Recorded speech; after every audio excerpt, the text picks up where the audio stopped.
Okay, so today, what are we going to talk about? I've got three main things that I want to talk about that I think will be kind of fun. First off, is we're going to talk about Dan and the Fireman's accident analysis. I've wanted to talk about it a little bit because obviously, like one of the things that has been one of the more popular segments I do on my channel is like the accident analysis videos I do, which people seem to like for the most part. Like at least the subsector, you guys seem to really like it, and but like I don't do them a lot. And I think as we watch Dan, I noticed started doing them like a year or two ago, like a year and a half ago or whatever. And at first I was really fucking mad about it because I was like, motherfucker stealing my shit. He's taking my shtick. But he does it in a very different way. And I thought it would be fun to kind of just review one of his highlight reels and see what he says because I do not watch him. I don't watch any motovloggers. I literally only watch like political and like philosophy and like documentary shit on YouTube. So I thought it would be fun to look at his, actually see like how he goes through things, if I agree with them or not, how we look at things. I think for the most part he's like a smart dude, so I don't expect we're gonna have like, I'm not gonna shit on him or anything. I don't think so. The second thing, of course, we're gonna do a fun little CycleCruza check-in because he's been remastering his videos, and I don't want to spoil it, but like I find it to be very amusing. Like, and I think it's actually incredible. Again, as the philosophy, I'm working on my doctorate on CycleCruza psychology, and this is going to go well to my thesis paper. All these details about him remastering this stuff. So we'll talk about that.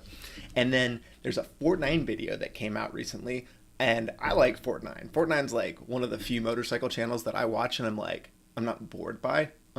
They do a pretty good job, but I don't know. Their newest video I didn't think was super great, and so I wanted to kind of, I don't know. I just wanted to look at it and maybe, I don't know. It wasn't that great. We'll talk about that. And then if there's any time left, we'll go over whatever random shit. I don't know. I'm gonna go for 2 hours. We're gonna see what happens. So, all right. Let's first get started, of course, like we always do. Well, actually, yeah. Let's go look here. Let me switch it over. So, I I tweeted Dan. Now, I definitely can't shit on him now because after I tweeted that I was reviewing his stuff, he like instantaneously replied. Dan instantaneously replied to me that he was like, "It's all good as long as we're making people safer." Which how does that? I can't even like go in now. Like now I feel bad if I say something mean, but that's fine. I appreciate him. Yeah, all right, let's look at some motorcycle memes to just kind of get the blood flowing. Oh yeah, so this was so somebody caught CycleCruza live on the highway doing his taking a corner. Let's see how this looks.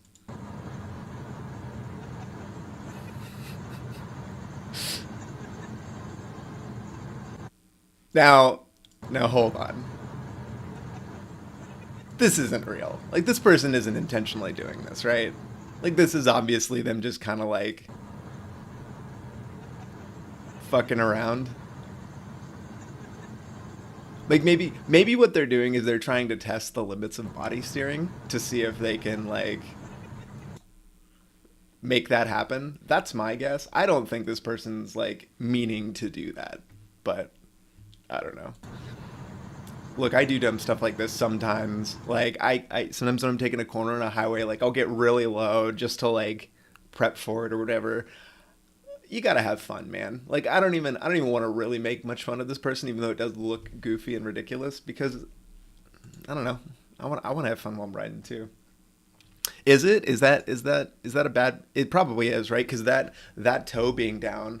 Because I think I've done this, like the duck waddle thing. Because when I was on the track, like one of the scariest things I had happen was when I was like down in a corner, my fucking boot, obviously hits you get low enough, you hit the track itself, and if you have bad position like that, you'll hit it way earlier than you should, and it's a scary feeling to have your fucking foot suddenly hit and make massive resistance and kind of like pull off the bike because you hit the concrete. Yeah, work on your form before you go to the track if you do. Like really like do it. It'll help a lot. All right, let's look at our next one here. Oh yeah. So these. So here's the thing. Oh God, we probably have copyrighted music. So here's the thing. Is this a real thing? I I've been I've been looking at this. I've been looking. I went and did some googling. So this doesn't look real to me. This looks like a literal. This has got to be a conversion because how the fuck do you put your goddamn feet down on this thing? Like that seems to be the part that I don't get. Like like I don't think this is a functional water ski because I did look and there are these things like there are literally like moto like ski uh like hybrids, like aquatic like amphibious hybrids, which is fucking awesome. Like this looks sick. Like if you live in Florida, this seems like a sick thing to have. Um there's also like a quad ski that they have. Again, like just like this is pretty sick. But I don't think that thing we looked at is actually a hybrid. I think it's just a converter because if you look at it, like they have spaces for your. Oh yeah, nice advertising material. Okay, they know their audience. I'm not gonna hate too hard. Oh man. Oh god, it's so ugly. Oh, it's so ugly. No, I hate it. Okay, I hate that. But it's a kit. It's actually a kit. Anyway, okay. Anyway, just thought that was weird. Okay, all right. So here's the real shit. So people talk when I've talked about lane splitting. People talk about how like again like in my like videos where I show me lane splitting or whatever between like gigantic highway lanes. People get like terrified about it, right? Because we're American. We're not taught to do it. It's a new thing for a lot of people. A lot of people are scared to do it. It seems intuitively scary if you've never done it. Bro, look at this. Watch this fucking chase in Vietnam or whatever this is. This is fucking nuts.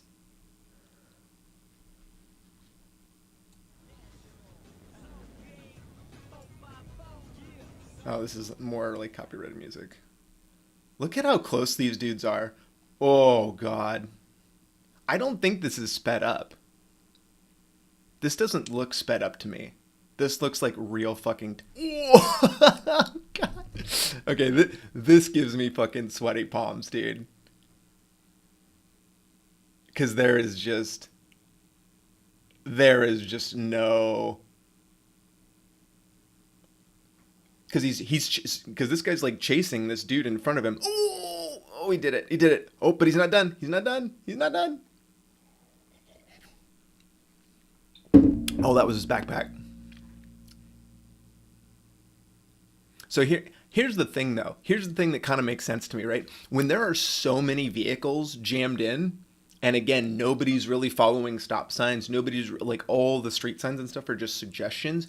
You kind of I can see how you kind of just evolve to like just operate like this and kind of become comfortable with this. And again, there's so many more motorcycles. So you just like you're just fucking carving like they're traffic cones. God, this guy really thought he was gonna get rid of it. Oh, and then he goes into oncoming. No, I haven't watched this. I'm like literally this is my first time playing it all the way through. Oh my god.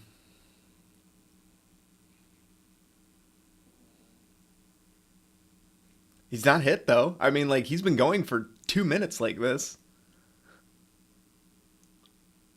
Both of them. I mean both of them have. I guess he did have that one like hit. Jesus Christ. But it also looks like a lot of the vehicles are thinner. He's just rolling down the opposite. This is like GTA. This is like what you do in fucking GTA when you're just trying to get somewhere and you're not like you're done RPing that you give a shit about traffic lights.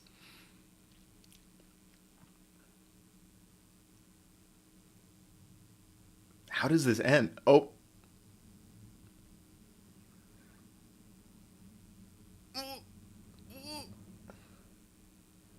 This has got to end badly, right? This has got to end up with him just smashing into something.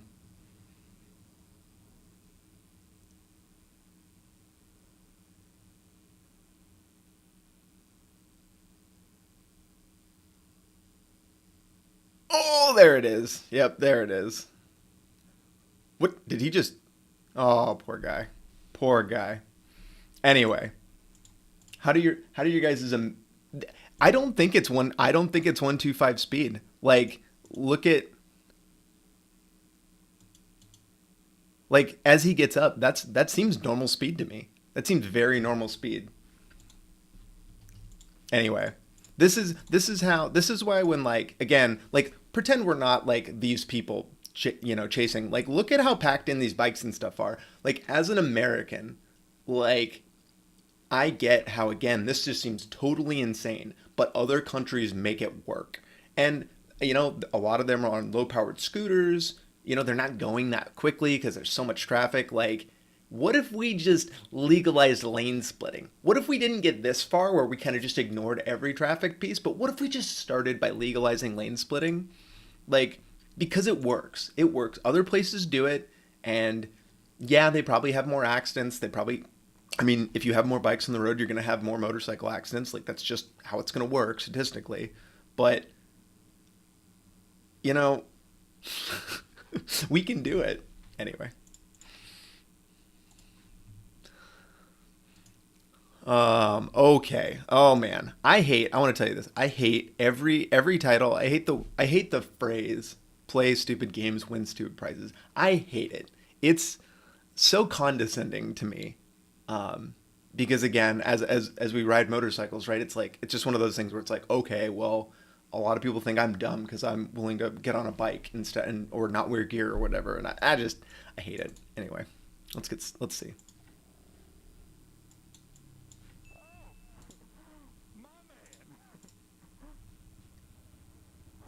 What the fuck? What the hell? What a flex! I don't blame him. Neither do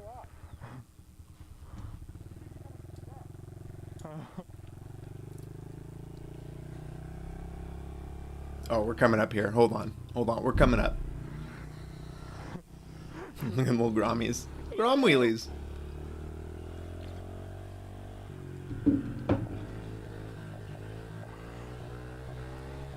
I need to get like a 450 or something.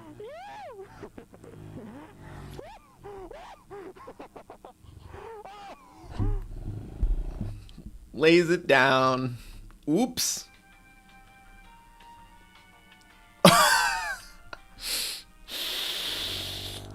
What are the odds he's on a 250? High. High odds.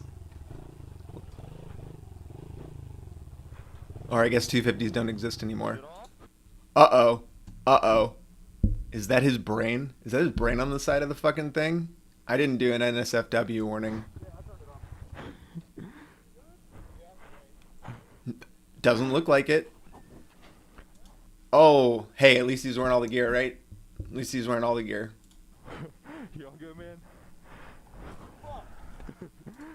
Oh, wait. That's not his brain. Yeah, I know. That's the coolant right there. It's the coolant.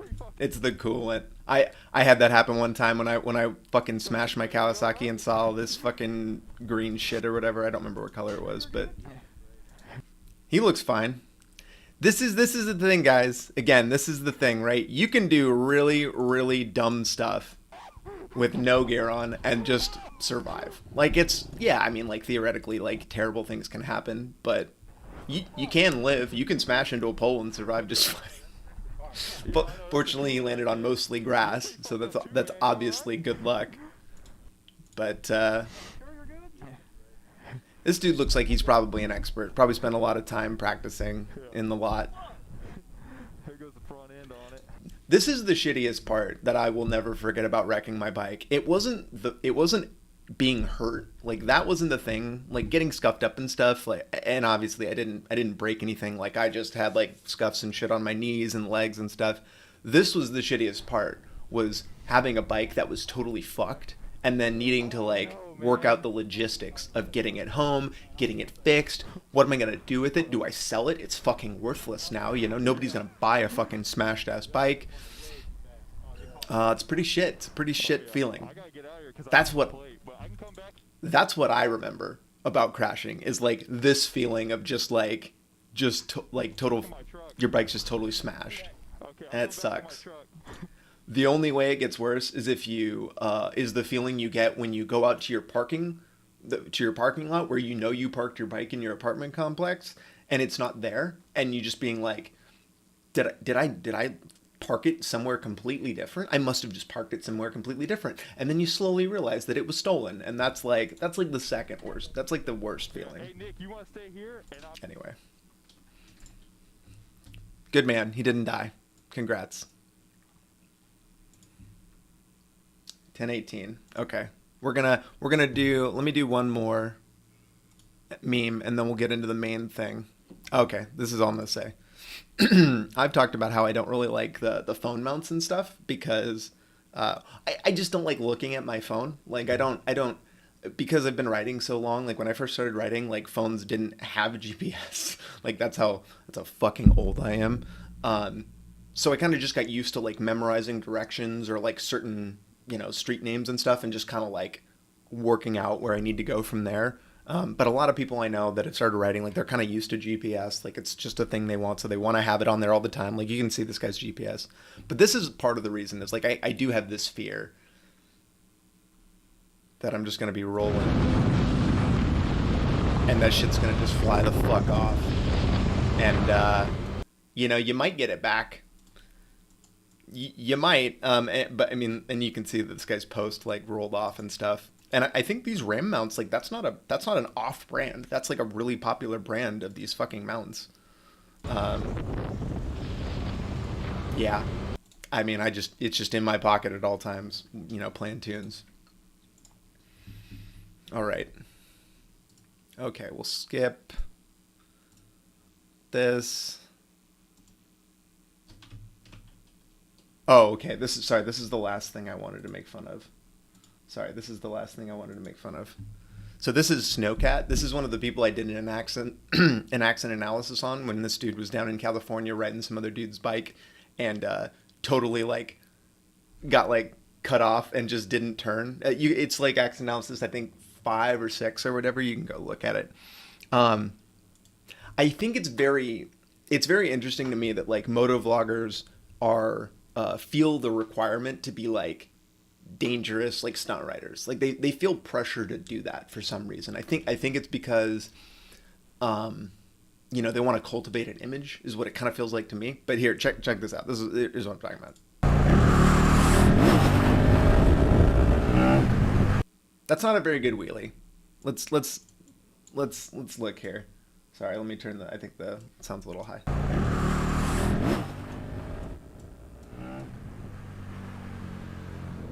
That's like a 1-footer. Like this is like you got your bike maybe like this far off the ground is what it looks like to me.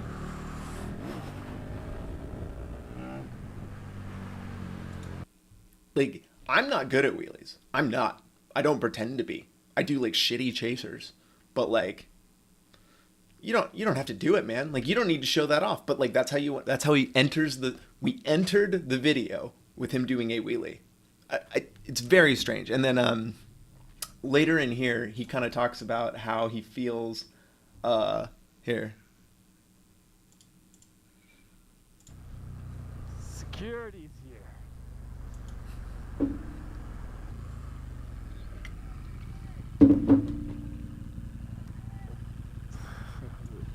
There we go. He wants me to wheelie. I hate when they tell you to wheelie. I hate it. Yeah, don't do it, dude.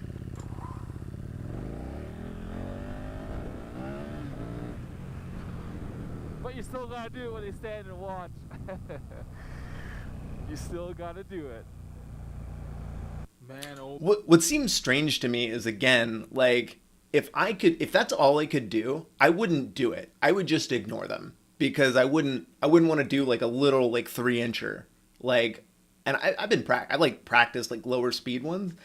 I just don't get it. Like, you don't have to do wheelies. It's okay. Like if you're not interested in doing it, if you don't want to get better at it, maybe it's better you just don't. Like don't do the risk, you know? Like that's fine. I like the idea of trying these things because I like the idea. I think that it makes you a better rider to understand that stuff. Like if you, let's say you don't have a bike like mine where it doesn't have like lift control and launch control and stuff that assists you. And I mean, again, I had very old bikes, so it's like I've had bikes for a really long time that didn't have those assists. I mean, like getting the feeling of what it feels like when you accidentally like rip it too hard at a start and like you lose, you fishtail the rear end, or like you gas it and like the front starts to lift. Like getting a feel for what that's like, I think is good. It makes you a better rider. It makes you understand it better, assuming you don't like crash and die. But I don't get the motovloggers feeling required to do it. CycleCruza does this too. For years, he like didn't do any wheelies at all, right? While still saying like that he did just off camera, even though he literally uploads like every moment of his fucking life onto the videos. And nowadays he does do wheelies, but they're like on his little 450 and they're just like little fucking chasers where again he's like clearly a foot off the fucking ground. And people are like, dude, you're really bad at this. Like don't pretend that you're good. And he can't pretend that he's not good. Like they can't pretend that they're not like, I don't know. It feels like insecurity to me. And you don't need to be insecure. I don't like insecurity. You don't need to feel that way. Ride your ride. Don't be like that. All right. Let's talk about... Yeah, it's okay. It's okay to not be good at wheelies. It's not, again. It's also okay to try wheelies and be shitty at them like I am. That's why I don't put them in my videos a lot. Like if you see them, they're like tiny, like little ones, not long. And again, it's to like make a point about something. That's it. I'm not calling attention to them. I'm not trying to. All right. Now my Instagram, that's different. I'll put weird shit there sometimes. So DDFM, Dan the Fire Dude, is a, I think he's like an ex-EMT or ex-firefighter, obviously. Kind of the same thing. I think a lot of firefighters are required to do EMT stuff. So he's at a motorcycle channel. It's pretty big. He's got 255K subscribers. So he's like 70% the way to a CycleCruza.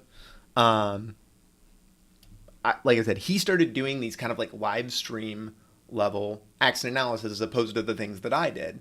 And that are very, like when I do my accident analysis, again, they're very constructed. Like I'm very, I like to go in the minutia because again, a lot of the way I like to use them to illustrate a point about writing specifically. And so I like to demonstrate that. So the accident is like giving advice about the accident is fine. But what I'm really trying to do is give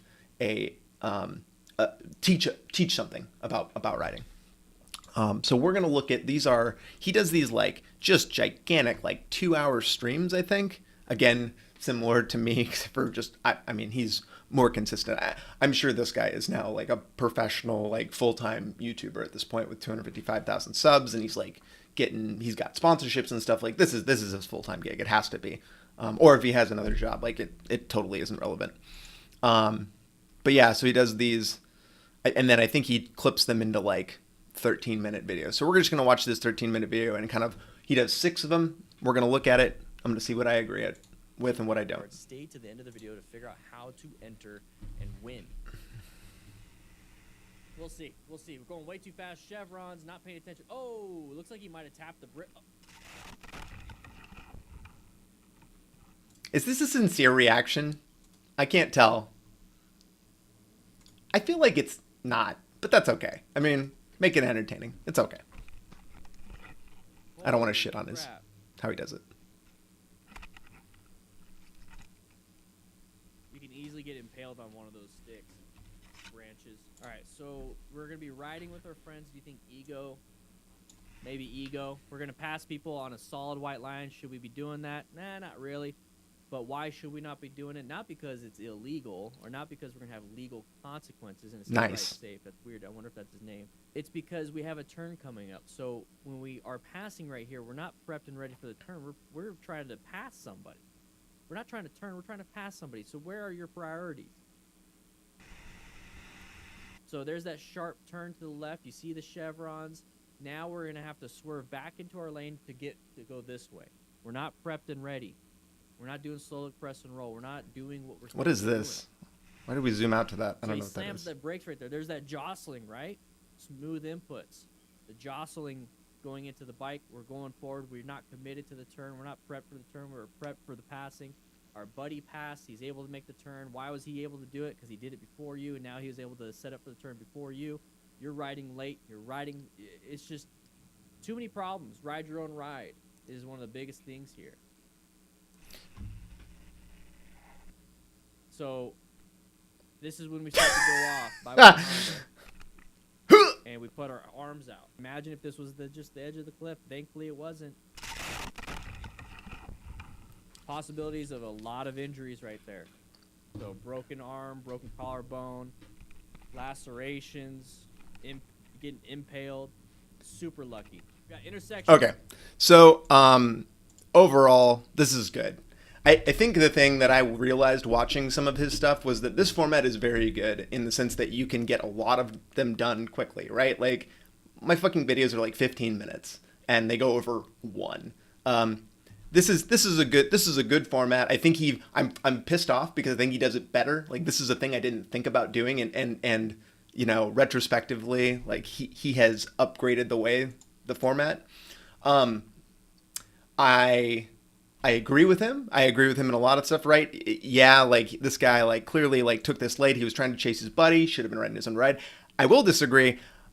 If you're going to make this, if he's going to do this, this turn is open, right? Like, you know, instead of getting back in your lane, if you've already committed to doing this kind of, like, risky-ass fucking move, you know what you can do is you can kind of just turn. Like, this guy is coming in hot. He is coming in fast. He probably could have made this turn. But again, super commonly, we make these decisions and then it's like you kind of rethink it after doing it, like, oh fuck, like maybe I'm coming in too hot, maybe I didn't do something right here, maybe this wasn't the best decision making. He totally could have, like, cut this and gone. Or again, like, if he would have stayed, like, his urgency to get back into the other lane, I think kind of, like, screwed him because he was scared that he was going to get hit oncoming. Probably a legitimate fear. If he would have just turned started turning while he was in this lane, he could have made this no problem. And then maybe, like, rethought his decisions from there. But Dan, this is like, Dan's assessment is correct. Like, he probably shouldn't have made this choice, especially given the results. It's also never, like, don't be afraid to just kind of, like, fucking pull the brake and get back behind the other car. Like, it's a little embarrassing, don't get me wrong, but, like, it's definitely better than falling off into the fucking road. And I will say this, the other thing too is that I would much rather low side than a high side. Like, pretty much in any scenario.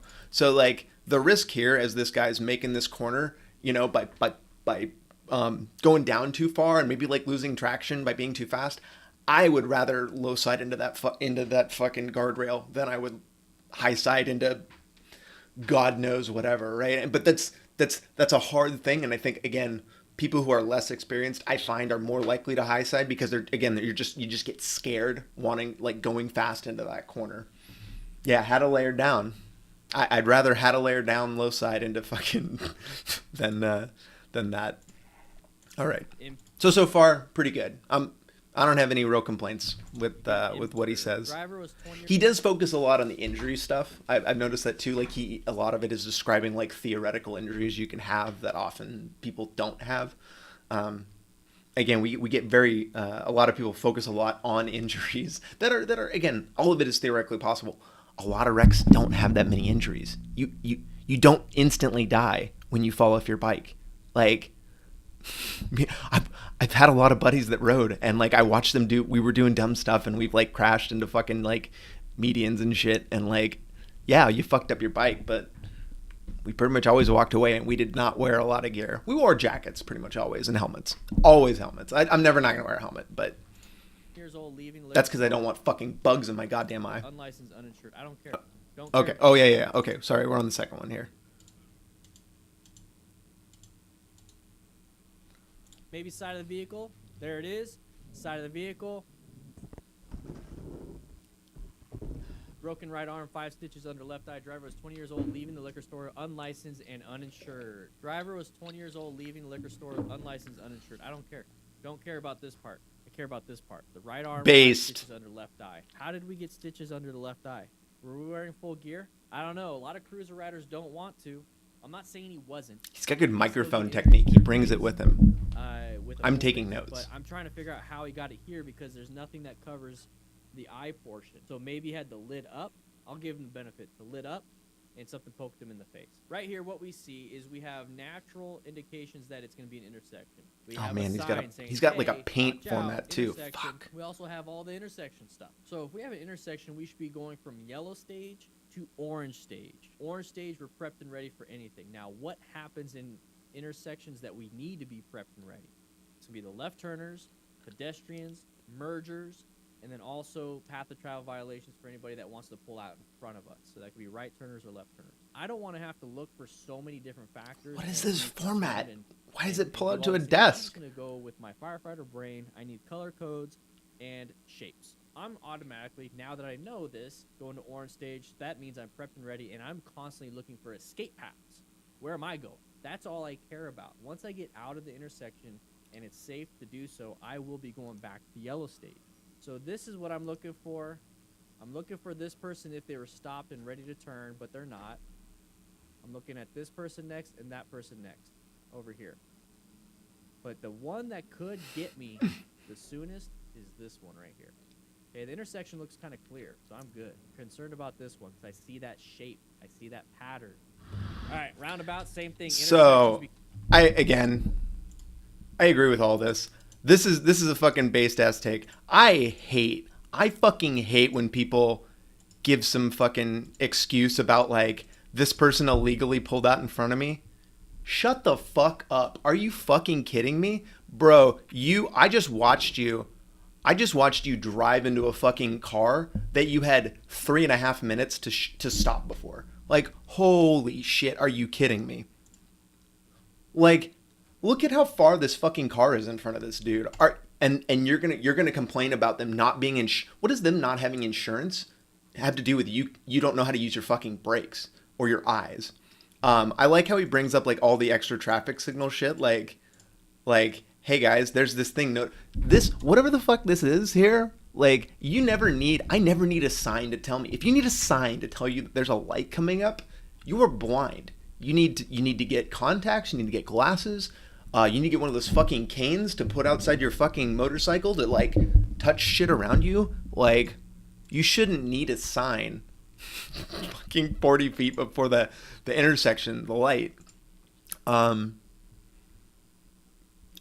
Dan is very process oriented, which is kind of an interesting thing I noticed about how he does it. Like, again, he uses very technical language, very, very practiced with it.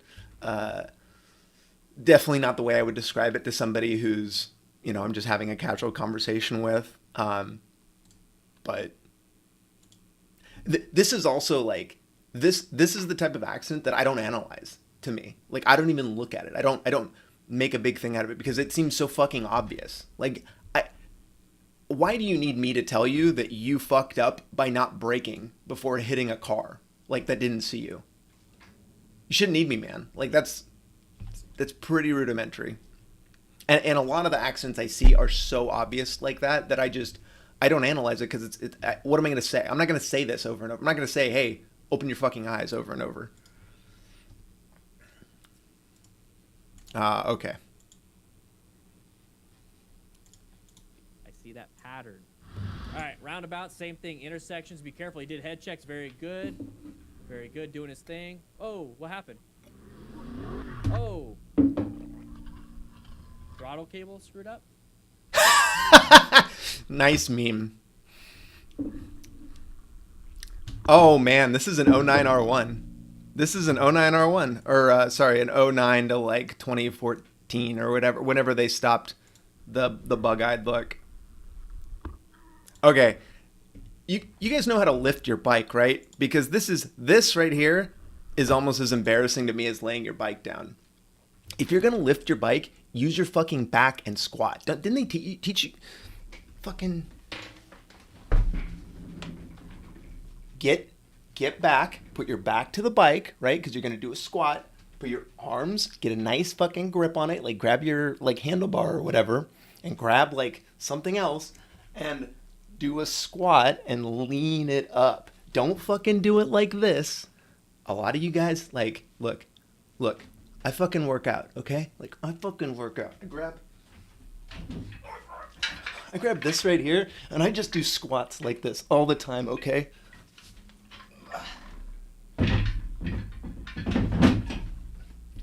I don't know if you guys all do this.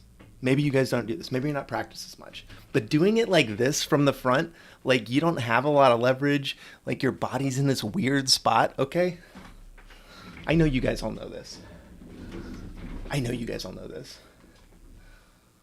Yes. Okay, deadlift is fine. You're right. Deadlift is actually a more appropriate analogy for what this is. But don't get caught doing this, because a lot of people, unfortunately, like your bike is 300 and plus pounds. Like there's probably a lot of people that can't lift their bike. God forbid if you have a fucking Harley or something, you'll never get that shit up. Yeah, don't do it like this. Anyway.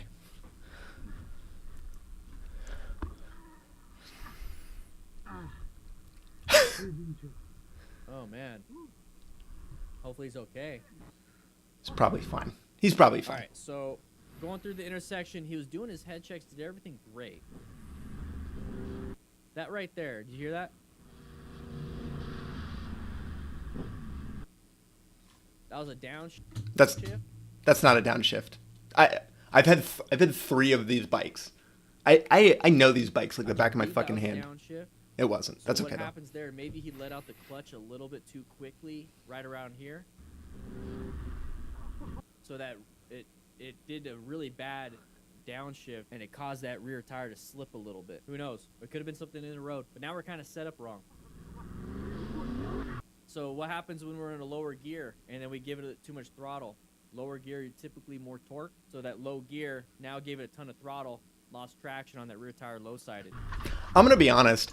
I think there might be something wrong with this dude's tires. Like this should not create the speed at which this guy did this should not have created this situation. Like he's not that low. He's not going like that little blip he did. I legitimately wonder if he has new tires or something, because these R1s do not operate like that, even in like high power mode. Like you can rip it out of there and it'll retain traction unless it's like super fucking cold or like I don't know. R1s don't lose traction like that. Like I don't know. This is very confusing to me how this dude lost it. I took my bike out the other day and there was like a bunch of leaves and shit on the ground, which is obviously a total fucking meme that like wet leaves can make you lose traction. But I was maybe a block outside of my house and I goosed it just a little bit to like kind of get some acceleration going. And I think the roads were just maybe just cold, and I like lost it a little bit and then kept going just fine because I was going straight. But this is a very strange situation. Also, I love roundabouts. People probably get really mad at me because when I'm coming home, or like there's several roundabouts around my place that we have more of those than we have traffic lights in a lot of my area. And I get into it and I just try to get really low and just I do like 2 or 3 circles around it like every single time, basically until cars come and like I start to confuse them and because they freak out. Because I don't know why, but most people freak out in roundabouts. They don't know what the hell they're doing. I love roundabouts. Hopefully it's a smaller CC bike to the Yamaha R1, and he's not accustomed to the same 10% throttle, the same 10% brake. Because the 10% throttle on this is going to be a lot more than a 400 or 600. Get a feel for the dynamics. Get a feel for the throttle. And take it to a parking lot, play around a little bit. Don't push the limits of your new bike like you've been pushing the limits of your old bike. Good Always advice. Figure out what things are, how things are with this new bike, and then when you get comfortable, take it out and do what you need to do. Good advice. All right, watch out, a lot of rain on. Fuck, he's better than me, guys. He's fucking better than me. Well, because after this, I have to. Why am I Why am I dressed up as a gay Santa male stripper? Well, because after this, I got to go into my OnlyFans and I got to fucking work there because, you know, people don't super chat me on YouTube and they don't fucking patronize me. So, look, I got to make money somehow, okay? These $20 sweaters that I'm buying for my costume, you know, they don't pay for themselves. Road, be careful. Yeah, slippery and wet. So just ride it nice and smooth. And gay dudes are the only ones that give me money anyway. So chicks, they don't open their wallets. I don't know why. Uh-oh. So he says he's doing what I'm saying. Sometimes it just happens. You also want to trust your tires? Oh.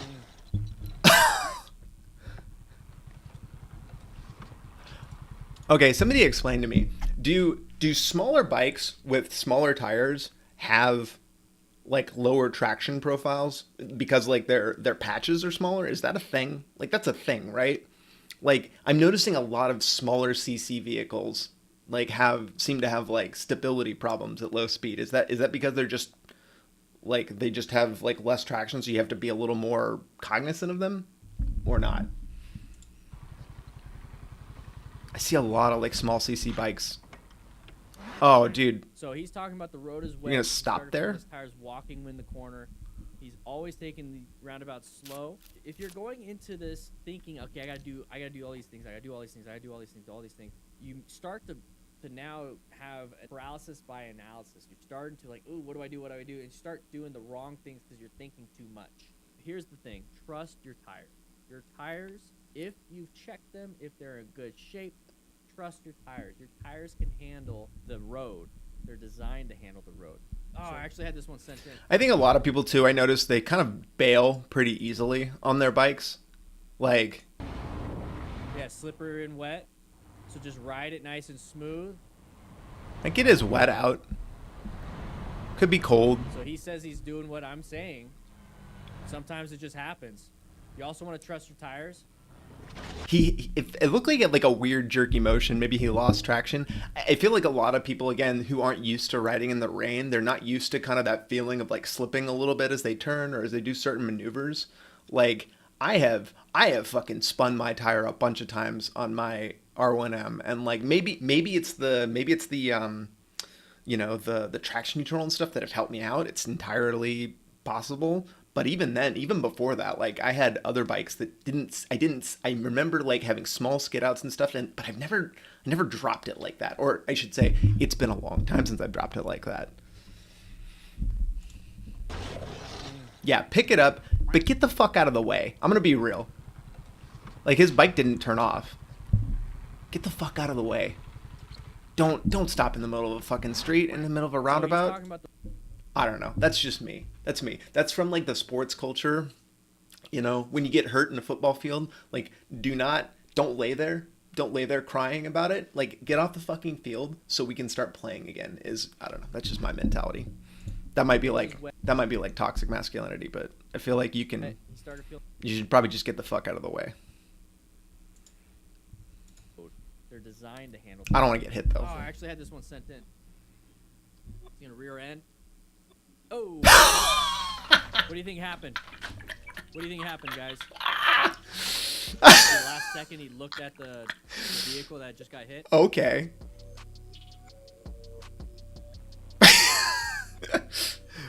Modular helmet up doesn't do you any good when you're riding. Oh God. Oh, that's a head injury. Yeah. I don't need a fucking certified medic to tell me that's. I'm not going to spend a lot of time reviewing the analysis of this. I think he did. Oh shit, poor dude. He's in his full his full getup for his moto club. Dude, you are not making your moto club look good with this. Like, oh, he's lucky that the camera's just poor guy. Holy fuck, he is so fucked up. Oh Jesus, look at the back of it. Was it like that before? Dude, does he have a fucking body in that thing? That looks like blood to me. Dude, what if... at the 3/4. He's got a white helmet. He's looked. Now we look. Look at. Not looking. What are you doing? Why aren't you looking forward for long periods of time? Let's go ahead and do slow-mo. Not looking. Not looking. Now we're looking. Now, this is the moment we can start to perceive and He doesn't even react. have the hand on the clutch. Okay, not a lot of analysis needs to be done there. I would never make a video about that. I mean, I don't know. Like, we can laugh about it, of course. I'm just never gonna fucking try to.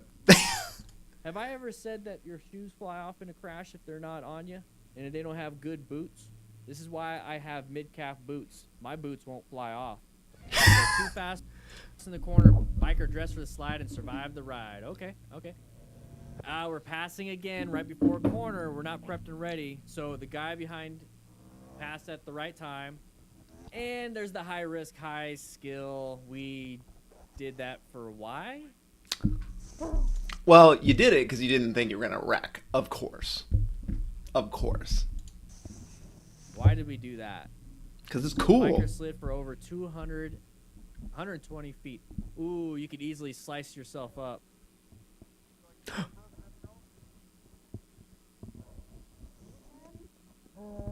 I like his buddy that came. Again, what's embarrassing about this, like the worst part of this for me, so this dude, The slide and survive he the made this ride. turn right before he was going into that kind of blind corner. That's pretty high risk to me. I wouldn't do that. Maybe he doesn't know the area and so he didn't know it was going into that, but that's fucking sketch. Sing again right before. The shitty part is like, you just passed that person, now you're gonna do a sick ass wheelie, right? Because you're gonna be like, check this shit out, right? Which is fun.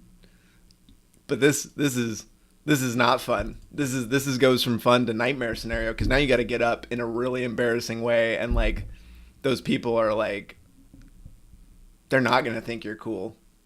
They're gonna think you suck because you just flipped your bike right in front of them, and that's the walk of shame I don't ever want to do. That's the walk of shame I'm concerned about. You very well, but you do you. My biggest thing is this. Why are we doing a wheelie? Okay, it's not my thing. It's your thing. Great. Are you okay with the risks involved? Yes. This is one of them. Oh, Massive injuries, and then also your bike is destroyed. yes, it is. So this right here, that metal rod, that's not going to move for your body. You're going to wrap yourself around it or split yourself in half. Are you okay with that? So he slid for 120 feet. We talk about, the abrasiveness of asphalt. It's what gives you the good traction on your tires. It's meant for tires. It's not meant for your body. So when you slide, you're going to rip flesh off. If you have full leathers, it's hoping to absorb a lot of that heat and that abrasion so that it doesn't transfer to your body, which is why he's going to recommend that you have a tracksuit. Yeah, so Dan does the and I will admit, like, it's pretty effective, right? He does the fear-based, like consequence-based analysis, right? He says, why would you do this? Why would you do this when it's so silly? Right? Now, I like what he said before, where, clearly he's not doing the CycleCruza thing where he's like, what a fucking moron. What moron does wheelies? How stupid are you? Like, he doesn't do that, which is cool. Like, great. I appreciate that. Like, I respect that. He doesn't want to do it. Totally cool. But a lot of his rhetoric is, again, super common, which is just the hey man, like, this is a lot of risk. Are you sure you want to do this? Are you sure? Like, he focuses on the risk, he focuses on the consequences, and of course, like, in retrospect, any of these people who smash up their fucking bike, who hurt themselves, like, none of them would have done those actions in retrospect. But obviously they didn't think they were going to do that. They thought they were going to have a fucking sick-ass wheelie and then go into the next turn. I But it works. recommend don't crash in the first place. Yep. Now, this is what I like about this rider that's showing up right here, is that he's going to ask very pertinent questions. And I don't know if he has the training to utilize that information for a proper assessment, but he's not freaking out. He's not, moving them. He's not doing some stupid stuff. So he's doing what he wants to do in terms of, I need to protect my buddy. My buddy's hurt. I care. Dude, look at this guy's fucking beard. This guy's beard's out of fuck control. This is crazy. This is so thick. Holy shit. I would grow my facial hair out, but like you can see, like my shit's patchy as fuck. Like I got weird shit. I got this weird birthmark down here. This dude's beard is like, I want to know what creams he fucking buys. I'm here. I'm gonna ask some questions. Why isn't he hawking fucking Mint Dollar Shave Club or something? Feel like anything's broken, nothing all. He's not picking them up. He's not doing that stuff. The easiest thing for a normal person to understand is if something is broken. So like you start doing your own check, you're like, oh, my arm's broken. Okay, so that's easy to say. You're not gonna be like, hey man, I got tension pneumothorax. Like, Not a single shaving cream Dollar Shave Club advertisement. You really, I don't know if Dan's ever gonna watch this, but like, bro, you can do it. Like, you gotta diversify your ads, and like, you could definitely do that with that fucking facial hair. He says, my chest hurts. I would buy That's when you go anything through your regarding assessment. facial hair from this Your dude. skills, be like, ooh, possibly puncture a lung or hemothorax. We get some blood filling up in the cavity. Ooh, so let's be a little concerned. But that's a good start. Great start. My advice, hey, they're asking for it. My advice is don't do wheelies out on the road. Don't let your ego take a hold of you, especially if you're in a group ride. Ooh, Don't pass on a double yellow. I feel Especially around a blind I feel personally you don't know attacked. what could be there. And the main thing here is really just don't wheelie unless you have the appropriate skill. And if everyone's gonna be like, well, he did have the appropriate skill. You gotta why get didn't the he skill. have done that? You gotta practice the skill. You gotta practice to get the skill. Simple as that. When I do slow speed stuff and I have to put my foot down because I felt like I lost balance, that means I didn't have the appropriate skill. I just realized that he has these different categories of like situations, which I think he talked about earlier. He's got a brown zone, which is pretty clever. I assume that's brown for like shitting your fucking pants. This and you do Okay, that's good. So let me summarize how I feel about Dan's analysis. Dan is doing a good job. Dan is doing the shit that I don't want to do because I think it's boring and too repetitive to do. He's watching a lot of similar accidents with similar feedback, similar pieces to like take away, which is great. He's repeating it. This is a good supplement to like MSF shit. It's not what I want to do.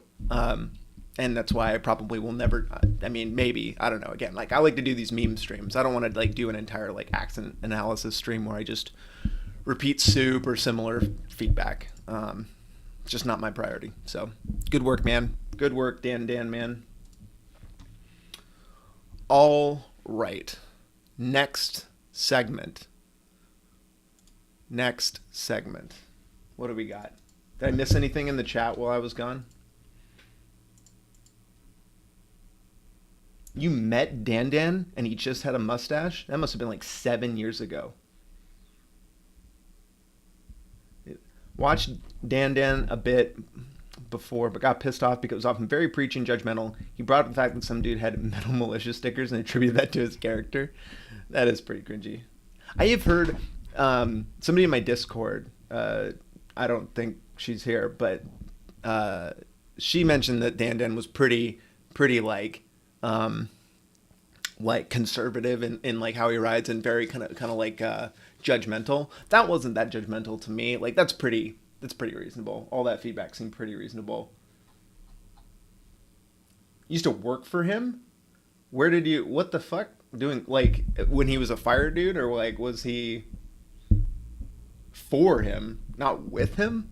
Like you were his inferior? We're gonna engage with that. I want to engage with that later. I want to understand that later. Okay, let's move to my favorite part. Oh, you were a community manager for his Discord. Oh, so you were like you were unpaid. That's you helped him out, or did he pay you? Did he actually pay you to be a community manager for his disc? Because that's based if he did that. I doubt he did. I'm sure nobody would. We're going to talk about CycleCruza stuff. So there's this joke that I didn't make up, which is that CycleCruza is CycleCruza. CycleCruza because he just like does the same videos, right? So like if I look up, if I do a search here for 5 mistakes new riders make from CycleCruza, we can see 2 weeks ago we've got one new, and then we got 4 years ago. And then we got 5 mistakes motorcycle riders make with gear. Tips to protect you and your motorcycle. 5 stupid mistakes noob motorcycles do. 10 tips for new riders. Big mistake noobs make. New rider and safety tips. Like, he just does the same content over and over and over again. Now, they're not the same video, but he does the same topics, which is like, okay.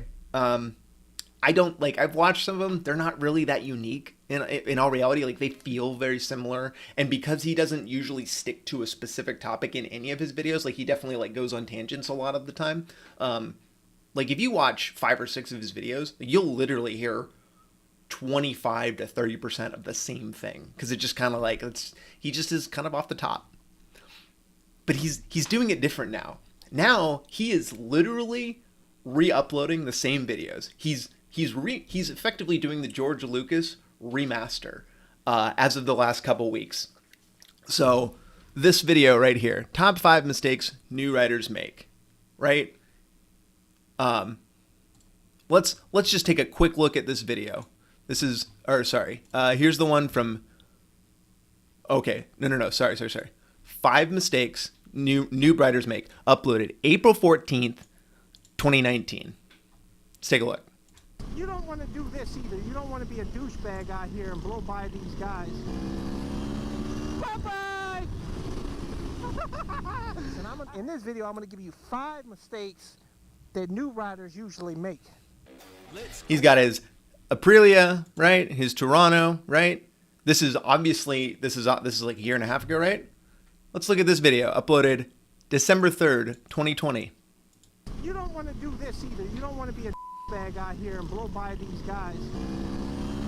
Bye-bye! In this video, I'm going to give you 5 mistakes that new riders usually make. He has sold this bike. It's literally the identical. He has literally uploaded the identical video a year later, which is fucking amazing. This is fucking amazing because, again, look at his audience. Is he punished for it? So the first one, 100,000 views. That's a lot. That's a lot of views. For like, a lot of his videos are in the 30 to 40K range. Usually after like a year or whatever. 1.8K to 107. 522 to 47. 15K views. Literally the exact same video. Identical video. He can just do it. Like, there's no punishment for doing it. His audience actually responds well to it. And what's funny is that because I'm a trolly asshole, I came in here, of course, and I had to say, oh, look, another remaster. I love these, because he did it to another one like a week prior, which I thought was kind of just a one-time thing. But this was the second one that he had done. And he said that he changed the edit, added some new tips. And of those tips, Slide action. This is the only difference I could find. If you look at them, this one is 8 minutes and 46 seconds, where the original's 8:21. So they're almost identical in length. Like, they're 20 seconds difference. Obviously, one of the things you notice immediately is that he. You don't want to do. Watching his old videos is really interesting to me because he was so much edgier like a year and a half, 2 years ago. Like, YouTube being more stringent on how it monetizes stuff, like on like swearing and stuff like that, like has changed. He has wrapped his content around the YouTube restrictions in order to try to like ensure that he's getting monetized sufficiently and getting the good advertisements, not just the shit you'll find on my channel, which is like guns and liquor, which, I mean, they do well, but like if YouTube finds, like, restricts your content to that, like, you're not getting a lot of the other advertisements you could get. Do this either. You don't want to be a douchebag out here and blow by these guys. He literally he censors the word douchebag. You don't want to do this either. You don't want to be a douchebag out here and blow. Which is funny too, because I almost think he's doing it to make it sound like he said like dick bag or fuck bag or something, or shit bag, like to sound like it's harder. Like, why do you, like, YouTube doesn't care about the word douchebag. I'm pretty sure that's not one of its curse words it looks for.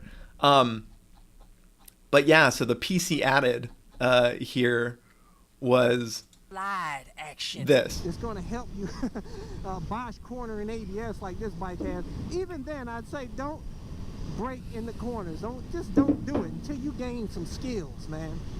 Another big noob mistake is you guys try to force your knee down trying to get some slide action. When you're not even leaning the bike, you're just leaning your body over looking ridiculous. Instead, just learn how to properly counter steer. Check out my video, counter steering. Oh, good. Counter steering. The thing that CycleCruza is an expert at. Also, a big mistake noobs make is that when they get into trouble, they'll panic. Whatever you do, don't panic. I also love, too, that, again, all of his negative things where he's like, don't be a noob, don't panic. This is him on his fucking CBR, like, running, like, overrunning the fucking turn. Like, they're all him. Like, it's his own examples, which, again, there's nothing wrong with using the shit you've done. There's nothing wrong with you using examples of yourself. It's good. I mean, it's good to, like, acknowledge that.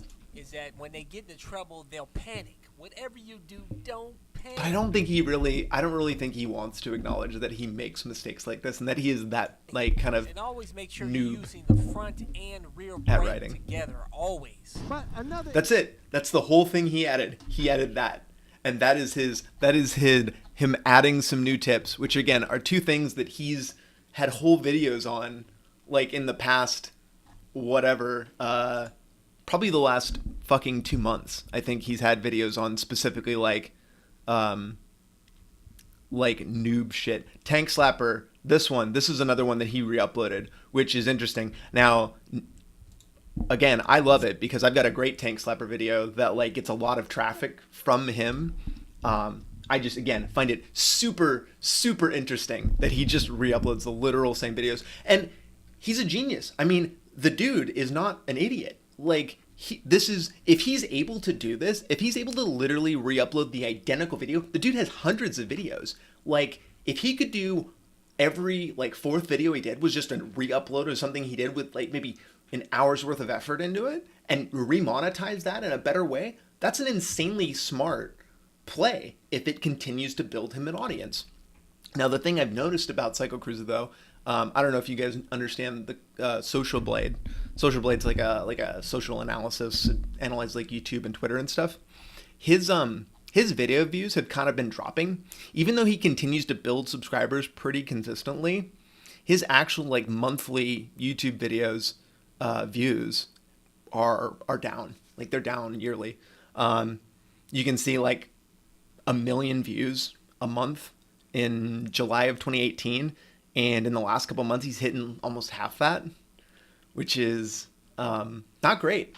And what that tells me, and I'm not surprised by this at all, is that people find CycleCruza, right? He's got great SEO. He is put in front of everybody searching for something about motorcycles on the internet. So newer riders are attracted to him, and they get to him, and they subscribe to him very quickly because they find him very quickly. But they also outgrow him very quickly. People don't continue watching his content, right? They watch it and they realize how repetitive it is or how uninteresting it is, or, like, it's just too consistent. There's too much of it, because he's really just a personality guy. He's not teaching people useful information that you can't get out of just, like, a literal, like, Google search of the first blog post you find or a Revzilla article or whatever. So they outgrow his content very quickly. So he has to kind of, like, just keep bringing more people into the fold. And that's why, again, uploading old videos of his works perfectly, because nobody notices, because nobody watches him for more than 6 months or whatever. So just an interesting thing. Also, I noticed that he deletes videos here and there. This piece where he's got, like, negative 14,000 video views, where he went from 125 to negative 14, that's because he deleted a video with or multiple videos equaling up to, 140,000 views or whatever. Which is, again, the thing that I've noticed about him is that he'll delete problematic videos or videos that, like, he finds are, like, embarrassing for him later. That's why I watch him. That's why I watch every video when it comes out, because I want to see that shit. I don't want to lose a fucking minute of it. His voice is a little odd.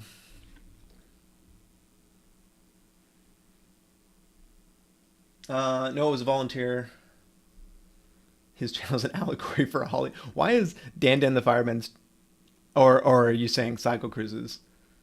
Oh yeah, CycleCruza's. His shit's cringe. Okay, the last thing I wanted to say about CycleCruza before we move on to the Fortnine video is this is my favorite type of CycleCruza video right here. This video. I love these videos. Well, bam! Bam! Oh, sorry, I should tell you. How I Make Money to Buy New Motorcycles is the title of this. Bam! Bam! Bam! The Ducati X Diabo S. Bam!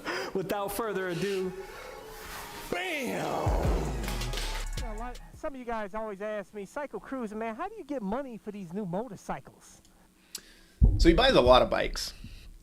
In the last, I think, 2.5, 3 years, he's bought like 7 or 8 bikes or whatever. He makes a big deal of it. This is another way he farms content, is by like rolling bikes out constantly, which is not that different from a lot of other people. Like there are other people who make, a lot of big moto vloggers, they basically partner with dealerships and stuff. And instead of buying them, they just rent them basically, or get them for free as part of like an advertisement trade. But he buys a lot of bikes specifically to like make a thing out of it. Like every year you get a new motorcycle, man. How can you afford this? What are you doing out there? Tell me, CycleCruza, because I want to get that money too, so I could get some new motorcycles like you and be having a good time out here on the streets, busting wheelies on your supermoto. No, the wheelie! The wheelie! Oh my god. Getting that Pog! Soy face! Oh my god! Had fun on that Aprilia Tuono V4 1100 factory. Okay, anyway. Talk to me about how you do it. These are my favorite. It's the ones where he's giving financial advice, where he's giving buying and selling advice. Like the videos that I love from him are the ones that are like totally unrelated to any type of like actual motorcycle stuff, like their life stuff, because I am fascinated by what he thinks is important and how he approaches things. Like it really shows you a lot about his personality. And again, like the way he attacks, like it's all similar. Like the way he treats motorcycles, the way he gives advice, personal, professional, like it's all similar, which I love. Okay. The talk, baby. Oh, I love it, man. Yemi Noob has kind of gone the way of everyone else. Like he's kind of gone to that too. Like he's become so large, and he has to farm so much content, is that he has to create so much content, is that like he's just at some point you become so successful that like he's kind of like guilty of that. Like he now just gets to live the life he wants to live, which is riding bikes and like traveling and like giving stuff away. And he's an excellent salesman. Yami Noob is an excellent salesman, and he's an excellent businessman. And I respect that so much. Like I don't watch his content. I don't find it like he makes a lot of jokes and stuff and memes, and like honestly, I don't think a lot of it's funny. Like it used to be funnier to me, I think, until I saw like a lot of it. And again, a lot of the jokes seem repetitive to me. They're not that new. I subscribe to him like Instagram, and his Insta's funny. Like he has funny memes and stuff that pop up on Instagram. So I don't hate Yami because of his business acumen. Like I look at it and I respect it, and I like, I take notes about it. Like I don't want to do it. I don't want to like buy and sell motorcycles as some sort of fucking giveaway gimmick. I'm never going to give away shit. If you watch me because you think I'm going to give you free shit, you can fuck off. Okay? You can fuck off right now.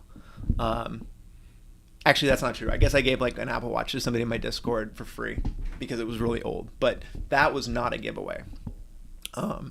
Yeah. This thing is wild, boy. I like that. I like that violent torque. Give me your tips. And I tell you guys, when you get out here and ride, though, make sure you're wearing that gear, man. God, the gear. Include links in the description. That is. I went through a lot of trouble to make that street legal, man. And that bike ain't going nowhere. It's the most fun bike I ever had. But yeah, you want to get that money for like I do out here. You know what I'm saying? I'm going to tell you guys right now. What are the odds? Okay, does anybody have any bets? Who thinks he's going to mention his Amazon affiliate links? Who thinks he's going to even mention that anywhere in the video? The links that he plasters into every, like, literally the description goes away. His description is just a series of fucking links. Who thinks he's going to mention that? Let me ask a question. Does anybody think he's going to even mention it at all? Or like his YouTube revenue? Actually, no, specifically his affiliate links. What's the wager? I will bet you fucking, I don't have a bet. Look, I don't have a fucking bet. Just if you think, I just put a 1 in chat right now if you think he's going to mention it. First off, I am not rich. You know what I'm saying? Contrary to popular belief, even though I own everything I have, my house fully paid for, cars. Look at this dude. Look at this, man. Is this crazy or what, yo? What you doing, man? You can't see me. I got high vis, everything on here. Dude can't see me, man. What's up with We that? got one wager. But you gotta stay sharp, though. You gotta pay attention to these cars, man. You gotta treat them as though every one of them is out to get you, man. This is the repetitive part I'm talking about. Looking at them. I was paying attention to Doesn't them. sound I'll topic. tell you guys, the biggest problem with Americans is that many rely on that one job, that one source of income. You know, that good job, and they feel like once they get that good job, they're all set. And then they start buying all this stuff on credit, man. Buying the motorcycle, cars, house, everything. And everything's good as long as they got that good job money coming in. But once that, you know, they go to work and, these companies are not loyal. They may not like you the next day, you know what I'm saying? And then That's a based ass take, by the way. This is part of the reason I love it. CycleCruza's politics aren't that bad. They're actually pretty good. Like, he is anti-racist. Like, he's talked specifically in his videos about, like, being anti-racist. That's fucking awesome, especially his fucking, his kind of dumb audience who's kind of, like, low IQ. Like, or just newer people. It's great, right? But then shit like this where he's like, hey, you got a good-ass job? You think you got a good-ass job? That company don't give a fucking shit about you. He's fucking right. He is right. they fire you for any old reason. Because, a lot of these states they can fire you for any old reason. And then next thing you know, you don't have no income coming in and everything comes down like a house of cards. What you should be doing, guys, like I do. First off, I quit the job force way back in like 2007. And I've been doing my own thing ever since, man. There's no way this guy could make it in an actual workforce at this point. Like, that's the other part about these YouTube people, the people that like make all their money off of this stuff. Like, he's just not employable. He doesn't have any employable skills. These days, there are so many things that you can do, guys. I have about 11 different sources of income. And I tell you, I think his turn signal's been on for like an hour. To look for an opportunity to make some income. I don't care how small it is. I don't care if you're out there selling Avon products at your job. Do you guys know what Avon is? Does anybody not know what Avon is? Avon, the cosmetics program. It's an MLM. Is that a familiar term to everybody? A multi-level marketing thing. Multi-level marketing is like these. Yeah, I mean, again, like, I think that I'm just going to explain it just in case. Multi-level marketing are programs where, like, usually there's some sort of buy-in process and it's tiered. So, like, somebody brings you into the program and then, like, they get a percentage of your income, your revenue or whatever to it. And that just keeps going up. The pejorative description of that is a fucking pyramid scheme, which is... basically it's a house of cards. At some point, basically there's only so much income coming in, and at some point the people at the bottom are always the most fucked. And the only way to get better is to, like, the actual way you make money is not by selling the products, it's actually by bringing more people in just over and over and over again. And you can watch a bunch of documentaries and shit on it. Like, multi-level marketing programs are I mean, they're honestly a thing that takes advantage of a lot of poor people. When I was working at Best Buy as a salesman, I had a lot of people come in when I was selling, like, computers who were like, who pretended to be into whatever I was selling them, or like ask me questions. And then at some point they would be like, oh man, I got this, dude, you're really smart at this. I got this great business opportunity for you. You want to go to Starbucks and talk about it? And at 19, I did it. I went over and, like, talked to somebody about it, and I didn't like it hit me with like the scam alert immediately, you know, talking about easy money, make your own hours, like be your own businessman. Like they use a lot of these terms that if you're naive to the concept, they can work really effectively on you. So don't sell Avon. Don't get involved in these things. There's a lot of them. There's fucking there are a lot of nutrition products are that way. There's what are the other common like MLMs that are around? Cosmetics. Yeah. Again, they wrap it up. My point is this is not good. Don't sell Avon. Don't be a part of a multi-level marketing. You'll just go in debt. Like it just takes your money.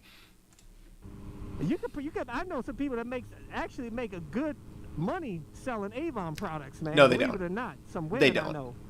I know. You can do real estate on the side. The only people who make money in these MLMs, you have to literally not care about people. You have to hate people, because what they do is the first people they tell you to sell it to is your friends and family. They say, hey, start small, get all your friends, go. Like if you guys have Facebook, like I guarantee you can go through your Facebook feed and find somebody trying to sell some product to you, like that, you know, come over. I've seen like sex toy parties and shit too, like this, where they like are, I mean, again, like there are all types of styles, but they're always trying to sell it's under the premise of this object or whatever, and then it's actually like getting you into the program. Sell some houses on it, get your real estate license, do a side hustle with that. Get a bunch of side hustles going on, man. And start a YouTube channel. It's hard though with a YouTube channel. It took years for me to make anything, man. It's tough, but you can try. There's you don't know unless you try. A lot of different type of businesses you can do. In my opinion, I try to work smarter, not harder. I'm not out here trying to do 80 hours a week of work. How? Doing all kinds of stuff. I'm trying to make the most amount of income I can in the least amount of time on my part, so I can enjoy life and ride my motorcycles, which I haven't been able to do a whole lot. I want to do that. How do I do that? That hopefully will change in the future. There's a lot of different things you can do out there. You can get out here, even if it's just going out here and putting a plow on the front of your car and starting a snow removal business. If you live up north here, man, you can make good money. That does work. In Alaska, I knew a lot of people who did that shit part-time and made like insane amounts of money in the winter. That. It only takes you probably take you about 5 minutes or less to clear a driveway, and you can make I don't know, 30. You probably can make like $30 in 5 minutes. Charge like $30 a pop for each time you do it. So our advice so far is to have a lot of little jobs and side hustles. Okay, cool. And he's giving us descriptions of ideas. Okay. 5 minutes. Work smarter, not harder. No real analysis of like what the fuck that's supposed to mean. But okay, one tip. $30. Imagine how many driveways you can do in in a few hours. I mean, you can still keep your full-time job and do that on the side. Go around at night and do like 2-3 hours. Knock off a whole bunch of driveways, $30 a pop. I'm just We turned signal off. Man. There's so many things that you can do, so many side hustles these days. You got people out here that are these Instagram people that are making if you get enough followers, which I've never tried to focus on being an Instagrammer. I never try to put myself out there like that. I really want to stay low-key, behind the camera, because I kind of clown out here on the streets. And, if I ever do have to get a job, I don't I don't want them to do a quick search and see me my face all up in here and talking about and get on my bike doing 180. I don't do 150 plus miles. I would never work for a company that looked at my YouTube channel and said, "Ooh, we have concerns about this person. You can go fuck yourself." I would never work for a company like that. Well, that was weird. Some weird pounding in the bottom. Yeah, I don't have a lot of concerns for that. That was the thing when I was suing the county. That was the thing that my lawyer brought up, and he was like, people might Google your name at some point and connect you with this. Before we go any further, are you sure that you are okay with a future employer finding this thing? And the answer was, yeah. I mean, if a future employer looks and is like, oh, you sued the county because the guy pulled a gun on you, and we don't want to have that level of fucking heat on we don't want to have, I'm not fucking Jack Dorsey on Twitter. I'm not making gigantic fucking decisions. So I don't know. Most people I find don't even do that much. I do like a lot of hiring and stuff through the jobs that I've been in. Like, we look at LinkedIn's and stuff, but we're not generally Googling people and like shifting through shit. I don't know. I find that that's just not as big a concern. And if you have, like, this is for a tech job, that's what we do it for. If you're going to be a fucking garbage man or something, or like a construction worker or some like blue collar job, people aren't gonna fucking Google your name and like get pissed off that you had a YouTube channel. Nobody cares. Miles an hour, but I do hooligan stuff, you know, like riding up staircases. Also, reminder that this dude, when he tried to get my video struck down about him, my original one about his counter steering, he like literally sent me his address and full name and everything like that I still have, and I've never used it because I never want to be accused of doxing somebody because he didn't intend to. But he's actually not that smart. It's pretty easy to figure out all this information when you've been online long enough. You know, busting wheelies and stuff. That's not a good look. You got it, Patrick. It is actually Harvey Wibstein. That's his real name. But I didn't do it. You say a government job. I don't ever plan on it, but you never know. You never say never, man. I'm always trying to find a new business to do out here, you know, to make some money. What businesses do you do? A lot of hustles you can do out here, man. And also, guys, how I get money is I also am very frugal. I keep my living expenses very low. Literally, man, like my house is paid off. All I got to do is pay property taxes and utilities. I keep my thermostat like at 70 degrees. Do you guys ever see the video he did about hypermiling? He did a video about hypermiling, which again is the thing I was just I'd never heard of before. But it's the concept of like trying to extend the mileage of like per whatever for your tank as much as possible. He talked about how much he coasts and how little gas he gives it and stuff. Again, this isn't terrible advice. Like, living within your means, this is fine. This is fine advice. Not that specific. Not a lot of action items on that advice, though. You know, I use very little water. I guess. I don't go out and buy a bunch of new clothes all the time. I go to Ross or some of them, you know, places like that. Discount. He also lives in the Midwest. Clothes, and that lasts me probably for like 7 years. The Midwest does not have high costs of living. Like in Seattle, a fucking studio apartment downtown is like fucking $1,500. He probably pays like when he probably has a house that's worth like 50 grand or something, which is, it's great. I mean, in Seattle it's like a 1 bedroom or like a 2 bedroom house is like $350,000, like outside the city. I mean, I literally wear underwear until it gets holes in it, and even Josh, that's a good point. He talks about money making like a rich person does. Just turn down the thermostat. You know, just don't get that coffee, you fucking millennial. Can you avoid? Maybe if you could avoid eating avocado toast, you wouldn't be poor. Then I rock Good it call. out for a little bit, because you know you get some air conditioning. Them holes provide some good airflow, man. for your junk down there, keep you cool down there. Oh my God, he has to make like a crotch joke. Also, you know, I eat beans like 3 days a week, beans and rice. You know what I'm saying? I'm buying food in bulk. Go to Costco. I can buy $300 in groceries and eat like a king for the whole month, man. I buy it for the whole month. Just get you a freezer, one of them freezers. Just eat beans. Just eat beans, guys. Just eat beans. I eat beans 7 or 8 times a week. Put in your garage. It's great. Why don't I have a girlfriend? Well, I don't choose to. I choose not to have a female companion. Man, fill it up with frozen stuff. I just hate women. Like frozen vegetables and stuff, which they say can actually be better than their fresh vegetables, man, because when they pick it off. Again, the title of this is How I Make Money to Buy New Motorcycles. This is how to be frugal. Trees Okay. and stuff, the ground, they freeze it immediately and it locks in the nutrients, and it's cheaper though too. Now we're getting nutrition especially when advice. you buy in bulk. So like I said, I keep my overhead, my living expenses extremely low. So if and also I have multiple sources of income. So if one income source goes What are low they? or fails, I What got are they? backup. I'm always looking for new. What are the sources of income? I'm telling you, if you follow these techniques, guys, you will make all kinds of gains. And also I invest too.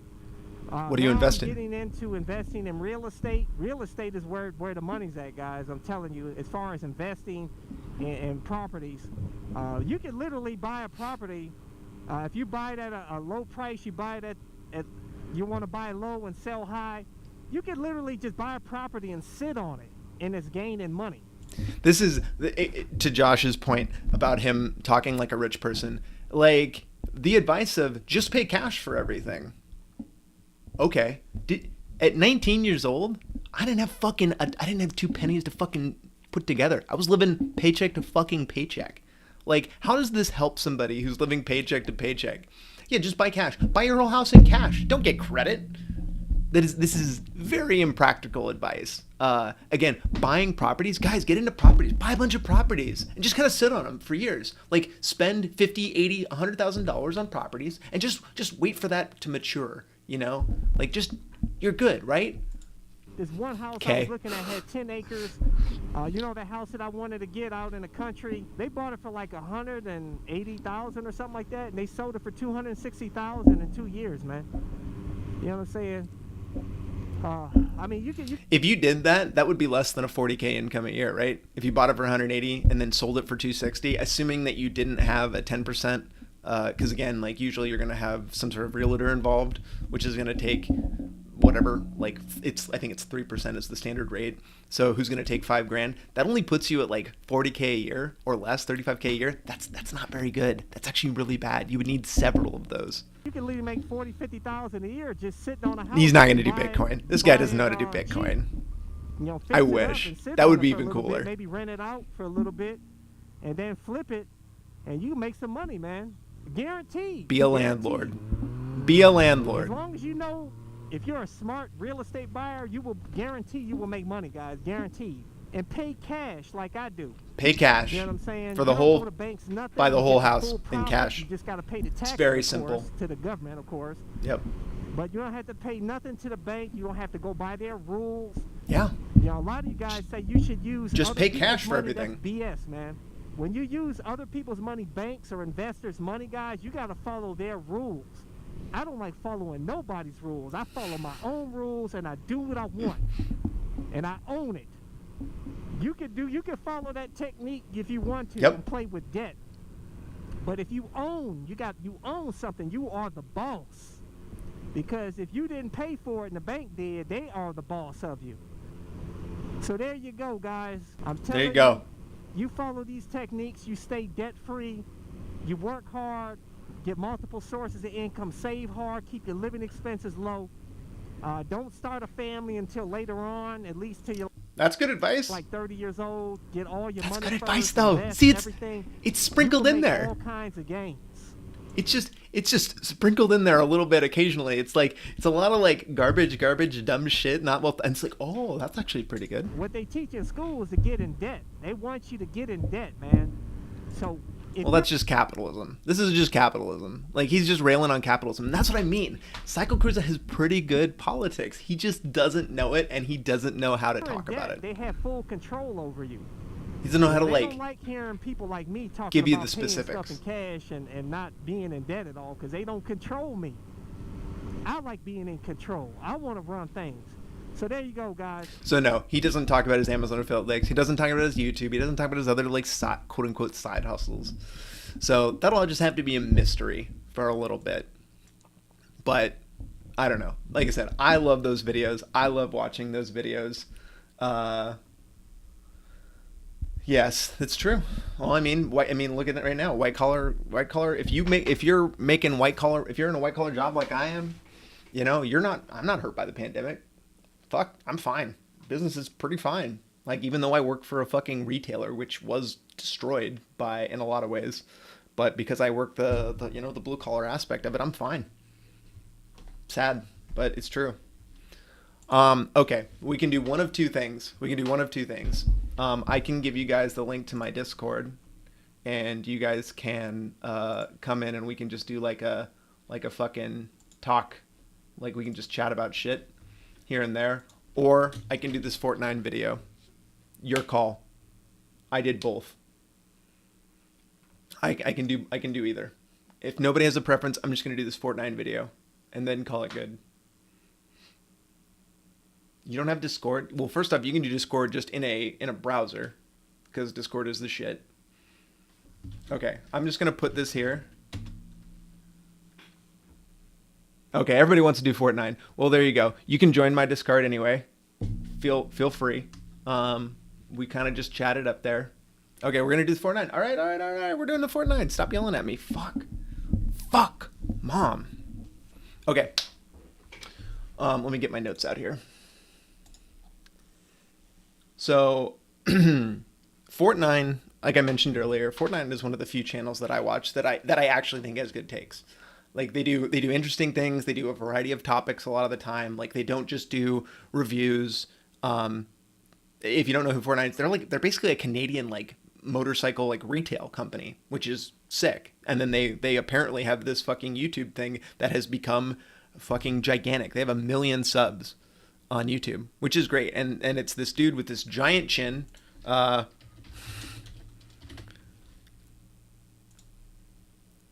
This kid, which, God, look at that chin.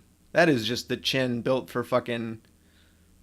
You could take his head, put it on a fucking brick, and use it to like chisel shit. It's amazing.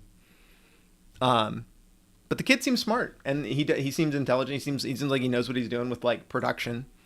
But they made this video recently, and I watched it, and I was kind of like, I mean, it's fine. Look, it's fine. There's nothing really bad in here. Again, I look at like titles as to what I'm getting, and I look at the information being presented, and I think it presents some reasonable information, but it doesn't really explain it very well or the reality behind it. So I have some notes for it.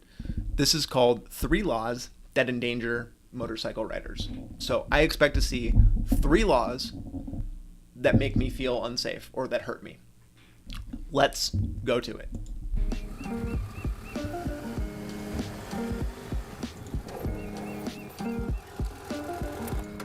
So that's my stopping distance. When you're an expert at threshold braking, you become proficient at using the minimum amount of space. That's good. Cool. So if we want it to be like a little more exciting, maybe stand just like right here for the next shot. And get like, yeah, get super close. Like my front tire won't even graze you, like right there.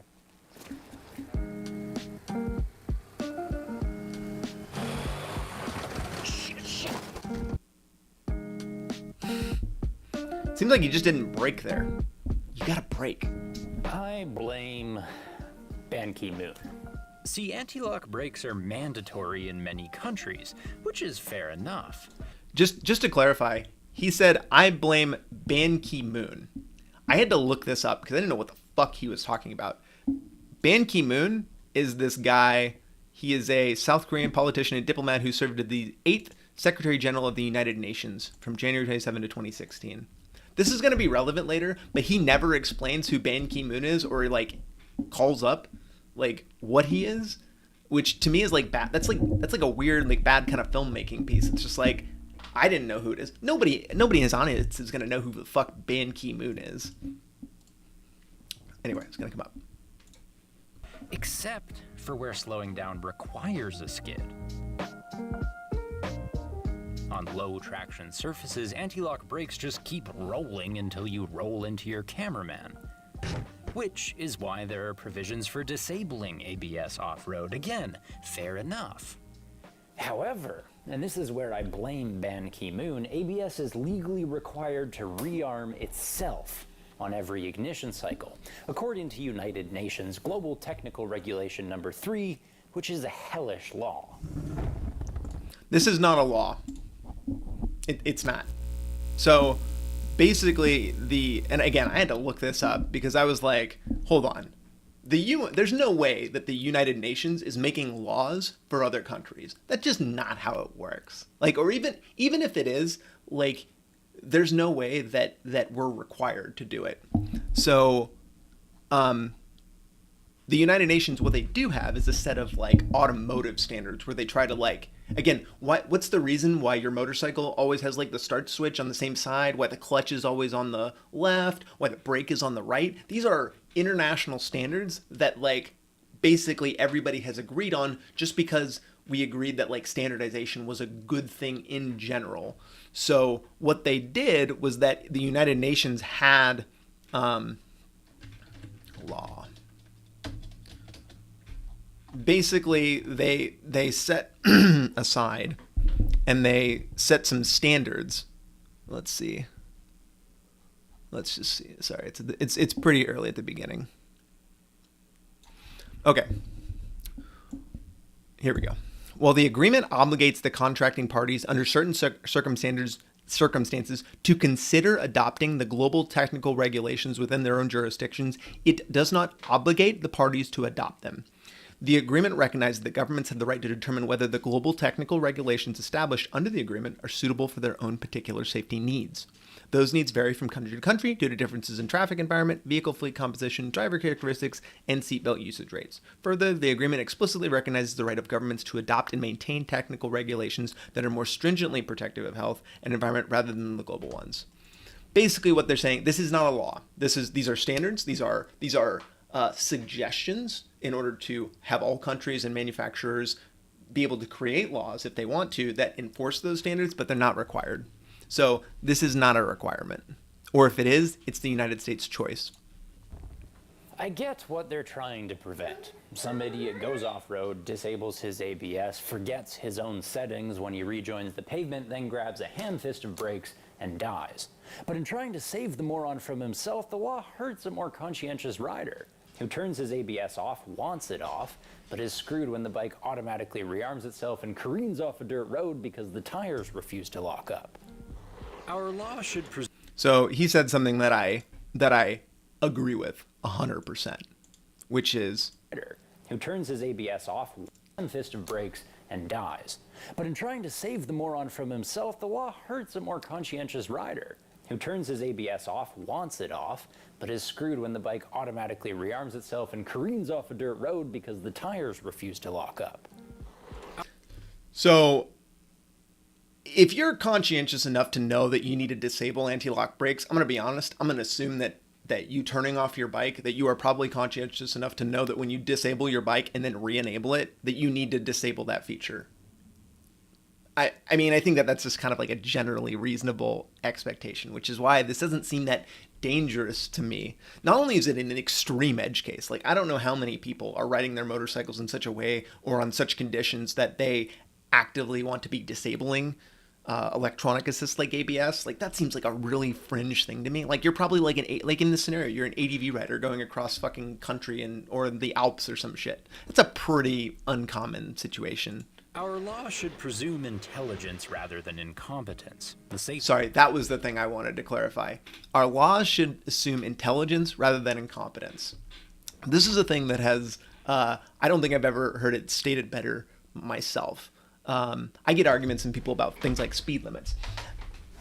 A lot of the laws, especially in the United States, like we have a lot of laws that, especially around traffic, are designed to basically be like the lowest common denominator. Why do we have speed limits?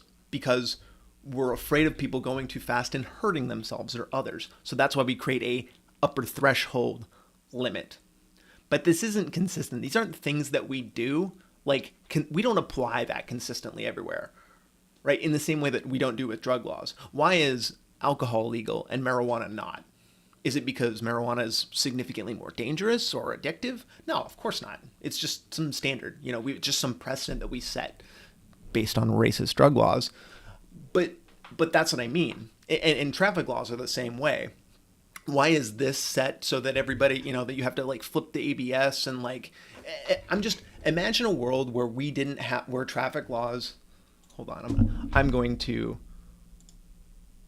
go off. Imagine a world where we had traffic laws, that all traffic laws were designed around not restricting everybody who is capable of doing it, but rather like creating minimum standards for people. So like on a highway, I would say we should probably have minimum speed requirements. Like you shouldn't be on a highway if you're traveling less than 40, like these roads travel no less than 45 miles an hour. You can travel more than that or less than that. Obviously, if you crash and wreck, like we already have laws around like hitting people or damaging property or causing bodily harm, right? Like we already have those laws. So why do we need speed limits too? Like the speed limit and again, it's under the preface of like keeping it safe, right? Or like he's saying, like, we are assuming, we're not assuming people are intelligent enough to make good decisions. We're saying, no, we're gonna restrict you. Seatbelt laws are kind of the same way. Like, I think that seatbelts should be probably required to be in every car, but a seatbelt law is more or less just kind of like it's pretty stupid. Like, especially in some states that allow police officers to pull you over for not having a seatbelt, which just creates this situation where cops can effectively pull you over for anything they want, right? They can just lie. They can be like, oh, I saw you didn't have your seatbelt on. And again, there's no proof required for that. Like, they can just give you the ticket. How are you going to fight that ticket? You're going to go in and say, I had my seatbelt on, and they're not going to have proof. And they're going to say, well, guess what? The cop's word is good enough, so we're going to charge you $100 or whatever for that. That's the only way. And that's actually one of my favorite police reform suggestions, is just to get rid of all these bullshit laws which create all this conflict with cops. Like, again, someone in Discord the other day was talking about how they had the cops came to them for a fucking noise complaint. There's no reason cops should show up for a noise complaint. Like, we have to get rid of these laws that put cops in all these bullshit scenarios where they're fucking enforcing these stupid laws that they probably don't even give a shit about either. Like, people resent them because they're enforcing a law that doesn't make any sense, and the cops don't even want to really do it because it's just a waste of their fucking time. Anyway, yes, I agree with you, Ryan F9. We should. What a world we would live in. That's like the utopia world we would live in. It's the meme, right? It's like the world where we've gotten rid of all these bullshit laws that assume that you're too fucking stupid to make reasonable decisions, or are duplicative of other laws that are around, like, hurting or harming other people. That's like the utopia world. Okay, I'm gonna keep going. Sorry. And rant. The law should presume intelligence rather than incompetence. The safest place for ABS settings to be is wherever the rider decided to leave them. Now picture this. You're cruising down Pennsylvania Avenue. Just to clarify, that was law 1. So, not a law, just a standard, and, maybe some reasonable, a thing I don't think makes people really, like, maybe affects a very small amount of people. When you hit the crush of traffic, stop here, and you're liable to get rear-ended by the first tweeting twit or senile septuagenarian to drive up behind you. On a motorcycle, that's fatal. The solution is lane filtering, allowing motorcyclists to pass between cars when traffic is moving slower than 30 kilometers an hour and the motorcycle is moving less than 10 kilometers an hour faster than traffic. Not to be confused with lane splitting, which requires suicidal faith in other people's driving and is rightfully illegal. So I want to call out here, though, that he just made the statement that he thinks that laws should not be built around, like, restricting people, like, we should assume intelligence. But now he's going to say that, but now he just said that filtering is good and should be legalized, but splitting should not be, because it's rightfully illegal. That is a logical inconsistency, in my opinion. Again, like, legalize both, and again, assume people are going to make good decisions and teach people to make good decisions and how to make good decisions and why, and then, fucking prosecute the people that can't, or realistically don't, because I don't believe in a lot of the way our prison system and judicial system works. I think we can, but find some way to, like, fix that other than making it illegal. And of course, the classic examples that everybody's seen a million fucking times. The problem is that slow lane filtering is illegal too, in much of the states, in Canada, and a few similarly primitive countries. Why? If we stack bikes here, they're sitting ducks, and the jam is bigger for everybody. Whereas if we let motorcycles... That's the real reason you want to use, by the way, rhetorically. Don't talk about safety. Nobody cares. Nobody cares about your motorcycle safety. Like, people who don't like lane splitting, they don't care if you get killed on your bike. But they do care if it takes them longer to get from one place, A to B. Cycles filter through, then the jam is smaller for everyone. Plus, all these cars have seen the bikes go by. That's a better motorcycle awareness program than the ads your government pays for. We also avoid overheating air-cooled engines, which happens when they stand still in traffic. Not to mention that every vehicle gets 0 miles per gallon and suffocates a baby seal when it's not moving. The only reason filtering hasn't been legalized is safety. And yes, there are studies to show how low-speed accidents increase when cars...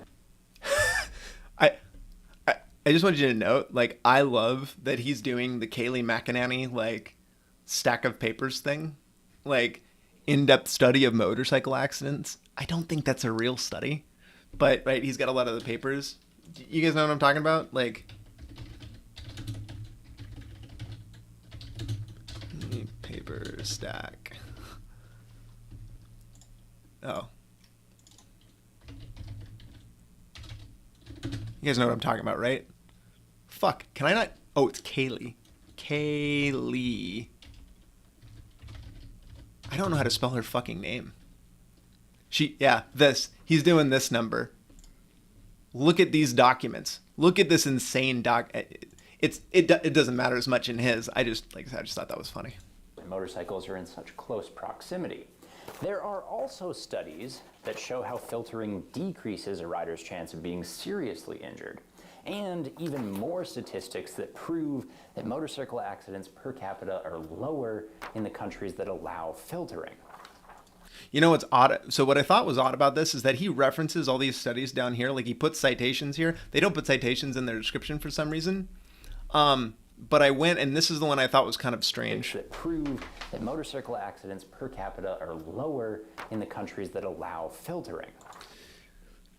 So I went ahead and looked up this study because I was curious, right? Because he's saying that, like, if you allow filtering, there will be less accidents, which goes to, like, the safety arguments that people make, which, again, you shouldn't really make. And what I looked at was that it had all these, like, basically it's how many fatalities per million inhabitants or per million vehicles. And if you aren't, again, this is like the problem with the data and statistics, and this is why, like, people who hate lane splitting, they will find out this information. They'll dig into this shit and they'll be like, oh, you're a fucking idiot. You're fucking lying.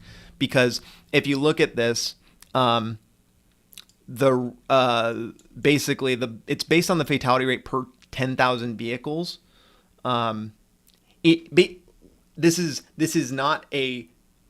vehicles full stop. This is not 10,000 motorcycles or two-wheeled vehicles. This is just total vehicles.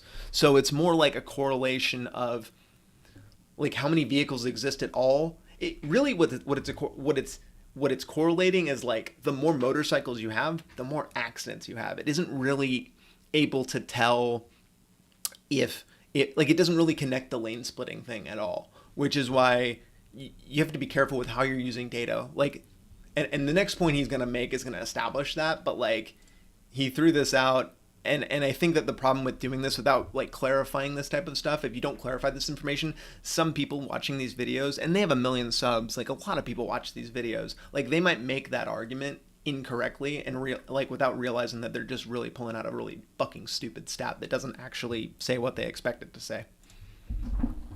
My professional opinion is that anyone pulling safety conclusions from the current body of research might as well pull them from their ass. Meaning Based. this is the true reason Correct. lane filtering is illegal. Crab is like, if I'm gonna die, we all gonna die. I will never not love a fucking Boondocks quote. That shit's good. If you guys don't watch the Boondocks, that shit's fucking hilarious. But it's true. This is a great analogy. I want to watch it again. Might as well pull them from their ass. Meaning this is the true reason lane filtering is illegal. Crab is like, if I'm gonna die, we all gonna die. Like crabs in a bucket, a car driver mentality is if I can't get out, neither can you. And perhaps it's unsurprising that the people who drive boxes can't think outside of them, but these are the same folk Shots fired. who complain about traffic, who call themselves the green generation. Hypocrites. You want No, they don't. People that complain about motorcycle lane splitting, they don't give a shit about carbon emissions, shit like that. They don't care about that. It's just the fairness. It's the fairness argument. That's all it is. fewer cars on the road? Then legalize filtering so there's actually some motivation for commuters to switch to a bike. Now, motorcyclists can't turn right.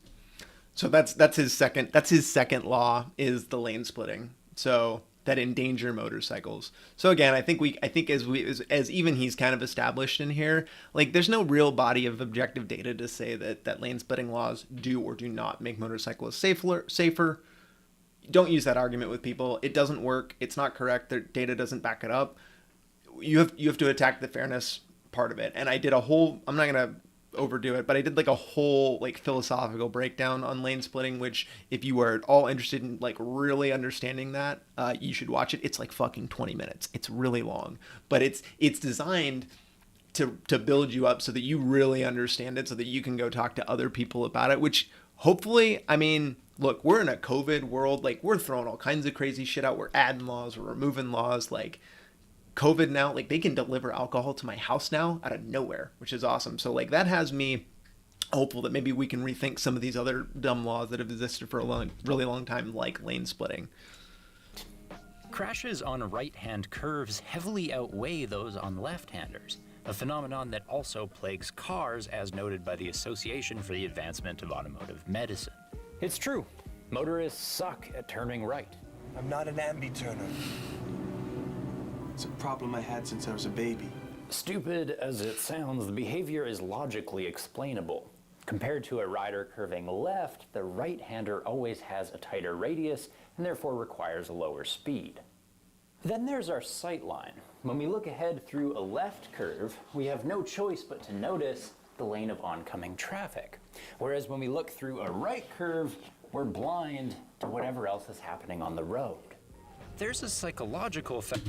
I think this is interesting. I don't know if I agree with his conclusions as the why, but it is fascinating that there are statistically a lot more right-handed accidents. I would also posit that part of the reason is that, like, when you're making a right-hand turn, you're more often to, like, potentially have a pedestrian or somebody on, like, a side area that you're closer to rather than a left-hand turn, because that's, you know, that's going to be maybe oncoming traffic or nothing potentially.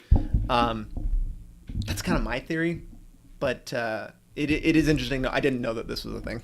Factor 2. I won't take left-handers quickly because I know if I overshoot them, I'm going into the trees. Whereas riders are more likely to push themselves and right-handers because subconsciously they're aware that they can drift wide without running out of pavement. So right curves are more dangerous, and the reasons trace back to our most fundamental law, that we must drive on the right side of the road. Now, before you T-sippers get all chuffed, know that riding on the left wouldn't help. That just creates the same dangers in reverse.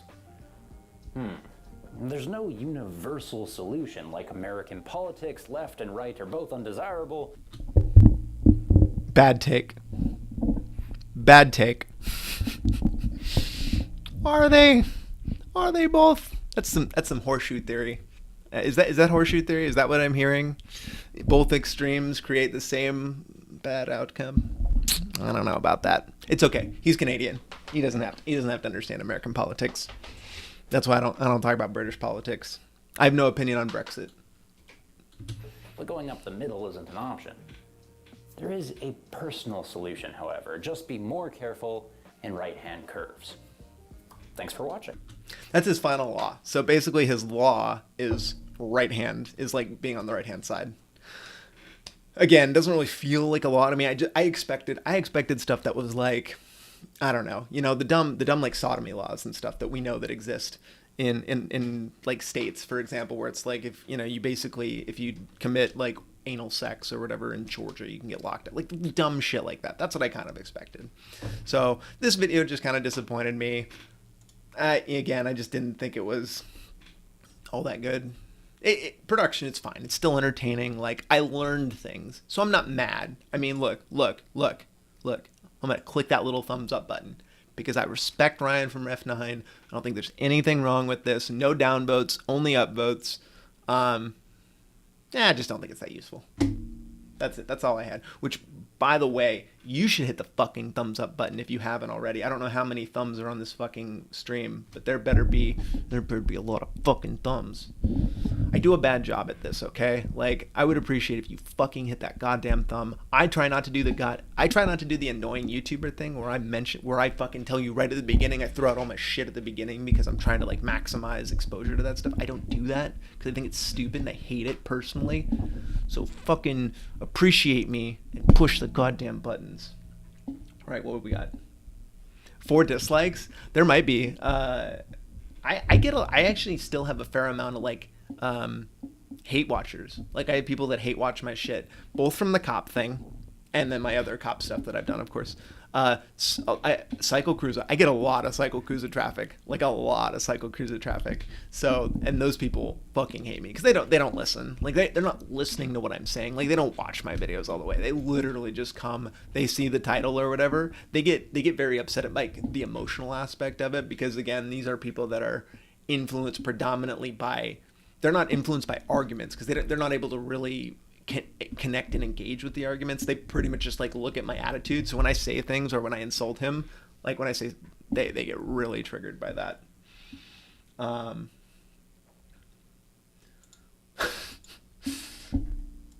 like rights more than lefts because of the idiots crossing double yellow trying to take my head off. I agree.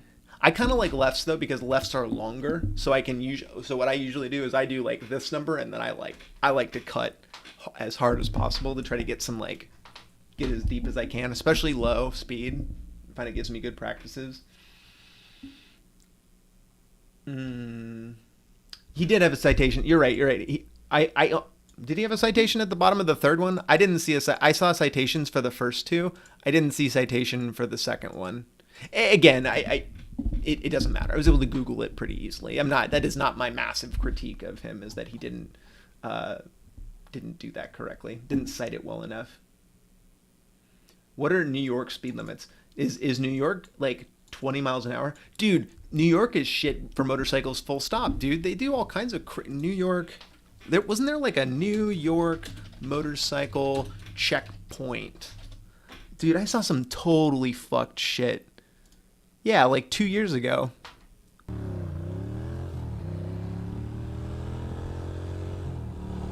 I don't need anything. I've already watched this video at some point, apparently. A police checkpoint. This doesn't. My name is Enrique Martí. I'm a... No. Is this the one?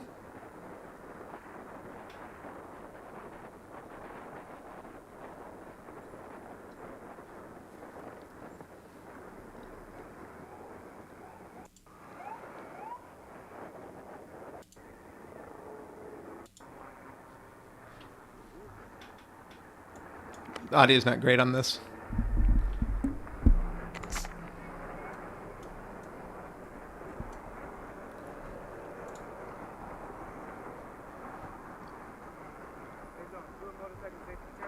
Really? Do tell. What did he say? Really? Doing motorcycle safety check. Motorcycle safety check. Do tell. Now this is fucking New York though. New York, good old stop and fucking frisk New York. Good old Mayor, what is it, de Blasio? The guy who's fucking like, we're gonna regulate soda cans or fucking drink sizes and shit.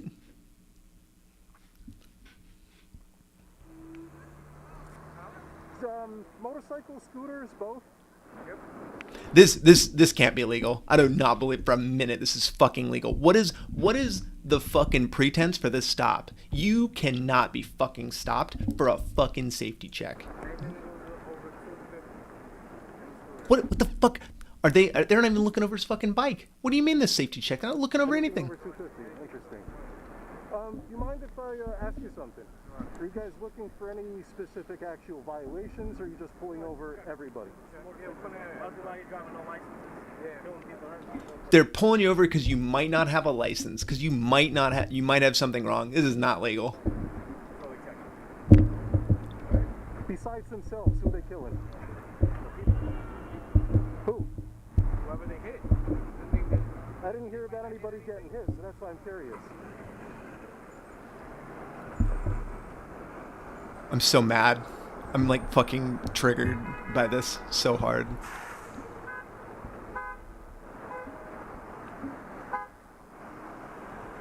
What a waste of time. What a fucking waste of time and money to do this. What are these two jerking off about? Like what, so he walks away, right? He's not walking away for no reason. He's walking away to be like, to say something. That's it? No equipment check, no nothing, just papers. So it's a license check. This is literally harassment. This is literally anti-motorcycle harassment. This is like profiling. Fuck this. I would be so fucking irate. Like, where's your major? I want to talk. Unbelievable. Fuck New York. Fuck New York. You live in that shithole? You live in that fucking shithole, New York? Fuck that.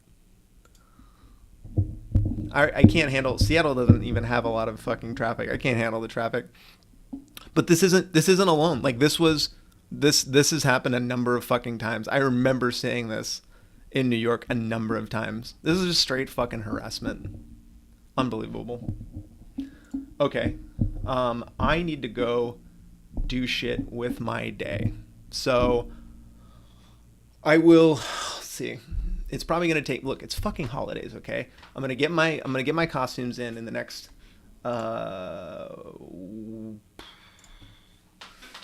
probably week and a half. Let's try to record. I don't know. It's probably gonna come out after New Year's, realistically, with how much time I take to edit and shit. Also, I've been playing a lot of fucking Cyberpunk, and I feel bad for all of you that have been playing on like a console, because I play on my high-powered gaming PC, and that shit is lit. It looks great. I have a few little bugs here and there, but that game is fucking fun as hell. So I've been playing that a lot and not doing, like, basically I stopped being productive November 20th, and I've stopped being productive since that point. I did that video series on cops, which took me an insane amount of time and effort, and nobody watched it, which I'm not mad at. It's not your fault. Like, this is a motorcycle channel, so I'm not mad at anybody. YouTube algorithm kind of shit on it, probably because my channel is like, I think it looks at like the topics of your channel generally to prioritize stuff, and so I probably wouldn't have made it 3 videos. I probably would have just made it one giant video if I could rethink it. I thought that it would be better to do it separately with smaller videos, that it would get better engagement, that people would like get different chunks, and that didn't really seem to work out, which is fine. This is part of the reason why I do things in that way. I like to experiment. I like to figure out what works and what doesn't. But it didn't really do great, which is a little disappointing. But you know what? I made a friend. I made Phil, that guy who helped me out with it. I made a friend. So that was like all worth the effort. You're having, like, are you able to actually play Cyberpunk on the PS4? Oh, I forgot Cyberpunk was it was like an RPG. It was like a desktop RPG, right? I forgot about that. But yeah, so look out for that video in a couple weeks. Don't be mad at me. Look, don't be mad. I'm like you guys. Like, I had my fucking family come in for the holidays, which sucked. Fucking hate dealing with my family. They're fine. They're good people. They're fine people. I'm like very antisocial. So that's the main issue. You should. There's a lot of, I love Cyberpunk because I love the themes. I love transhumanist themes. I love, you can go watch, I mean, again, like Twitch, if you guys want to watch any of my streams there, I streamed it for like 9 fucking hours. So if you guys are at all interested in that, go over to my Twitch channel, which you can, it's Squid Tips Cast there. Yeah, I got a bunch of, I did, the first one is pretty good because we played around with the ding dongs. It's obviously there's spoilers and shit, so don't, expect that. This was just doing the, you know what? I'm not going to do this because there's my ding dong. Oh God, anyway, there's nudity in this. So, the character creator was super fun, but anyway, go check that out if you want to watch any of that stuff. Otherwise, play it. I mean, it's a good game. I enjoyed the game. Yeah, like I don't have a lot of bad things to say other than if it's broken for you, fucking get a refund. Fuck that shit. There's a New York Times article out today about how basically CD Projekt Red's shit. Their leadership fucked them and pushed out they clearly had a working PC version that worked really well, and then they wanted to get that out because they're like, look, it's ready to ship, let's fucking ship it. But the console versions are all super fucking broken, and the devs didn't want to put it out. They should have just put out the PC version. Should have just done it. That's a leadership problem. That's not a dev problem. And those poor people have been working under crunch for so long. So, all right, friends. No, it's bad. It's really bad. I mean, like you don't get it pulled from the PS Store. Like you don't get it pulled from the PS Store and like full refunds on all like on every platform unless it's bad. Like it is bad if you don't have a high-end PC. Like it's bad, and that's fine. Like fuck that. That sucks. Like if you went to play it and it didn't fucking work, or you had all these fucking glitches and shit, I would recommend you should watch. I don't know if you guys watch Jim Sterling. But he's like a game review boy. Not a reviewer. He's not at all. He's like a games journalism guy. He did a whole video on it where he shows like a lot of the weird errors.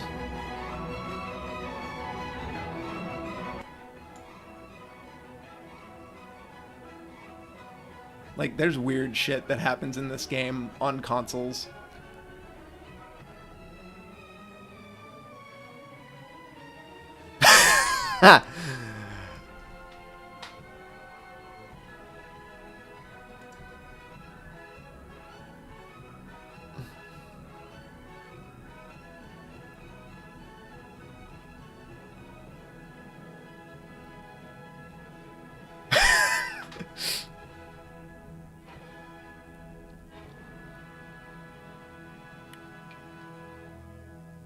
Like the game is pretty fucking broken on consoles. Okay, it's broken.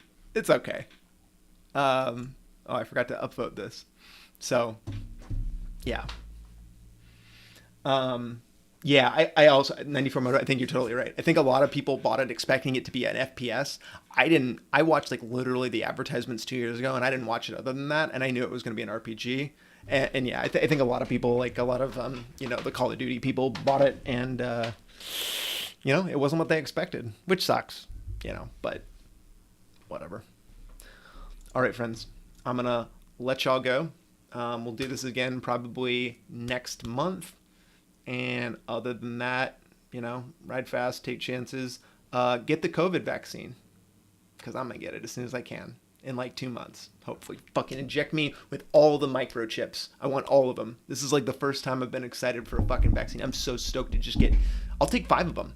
I want, if one vaccine gets me 99%, I want 5. I want to be like in the 5 nines of immune to this shit, because I want to stop wearing a mask everywhere.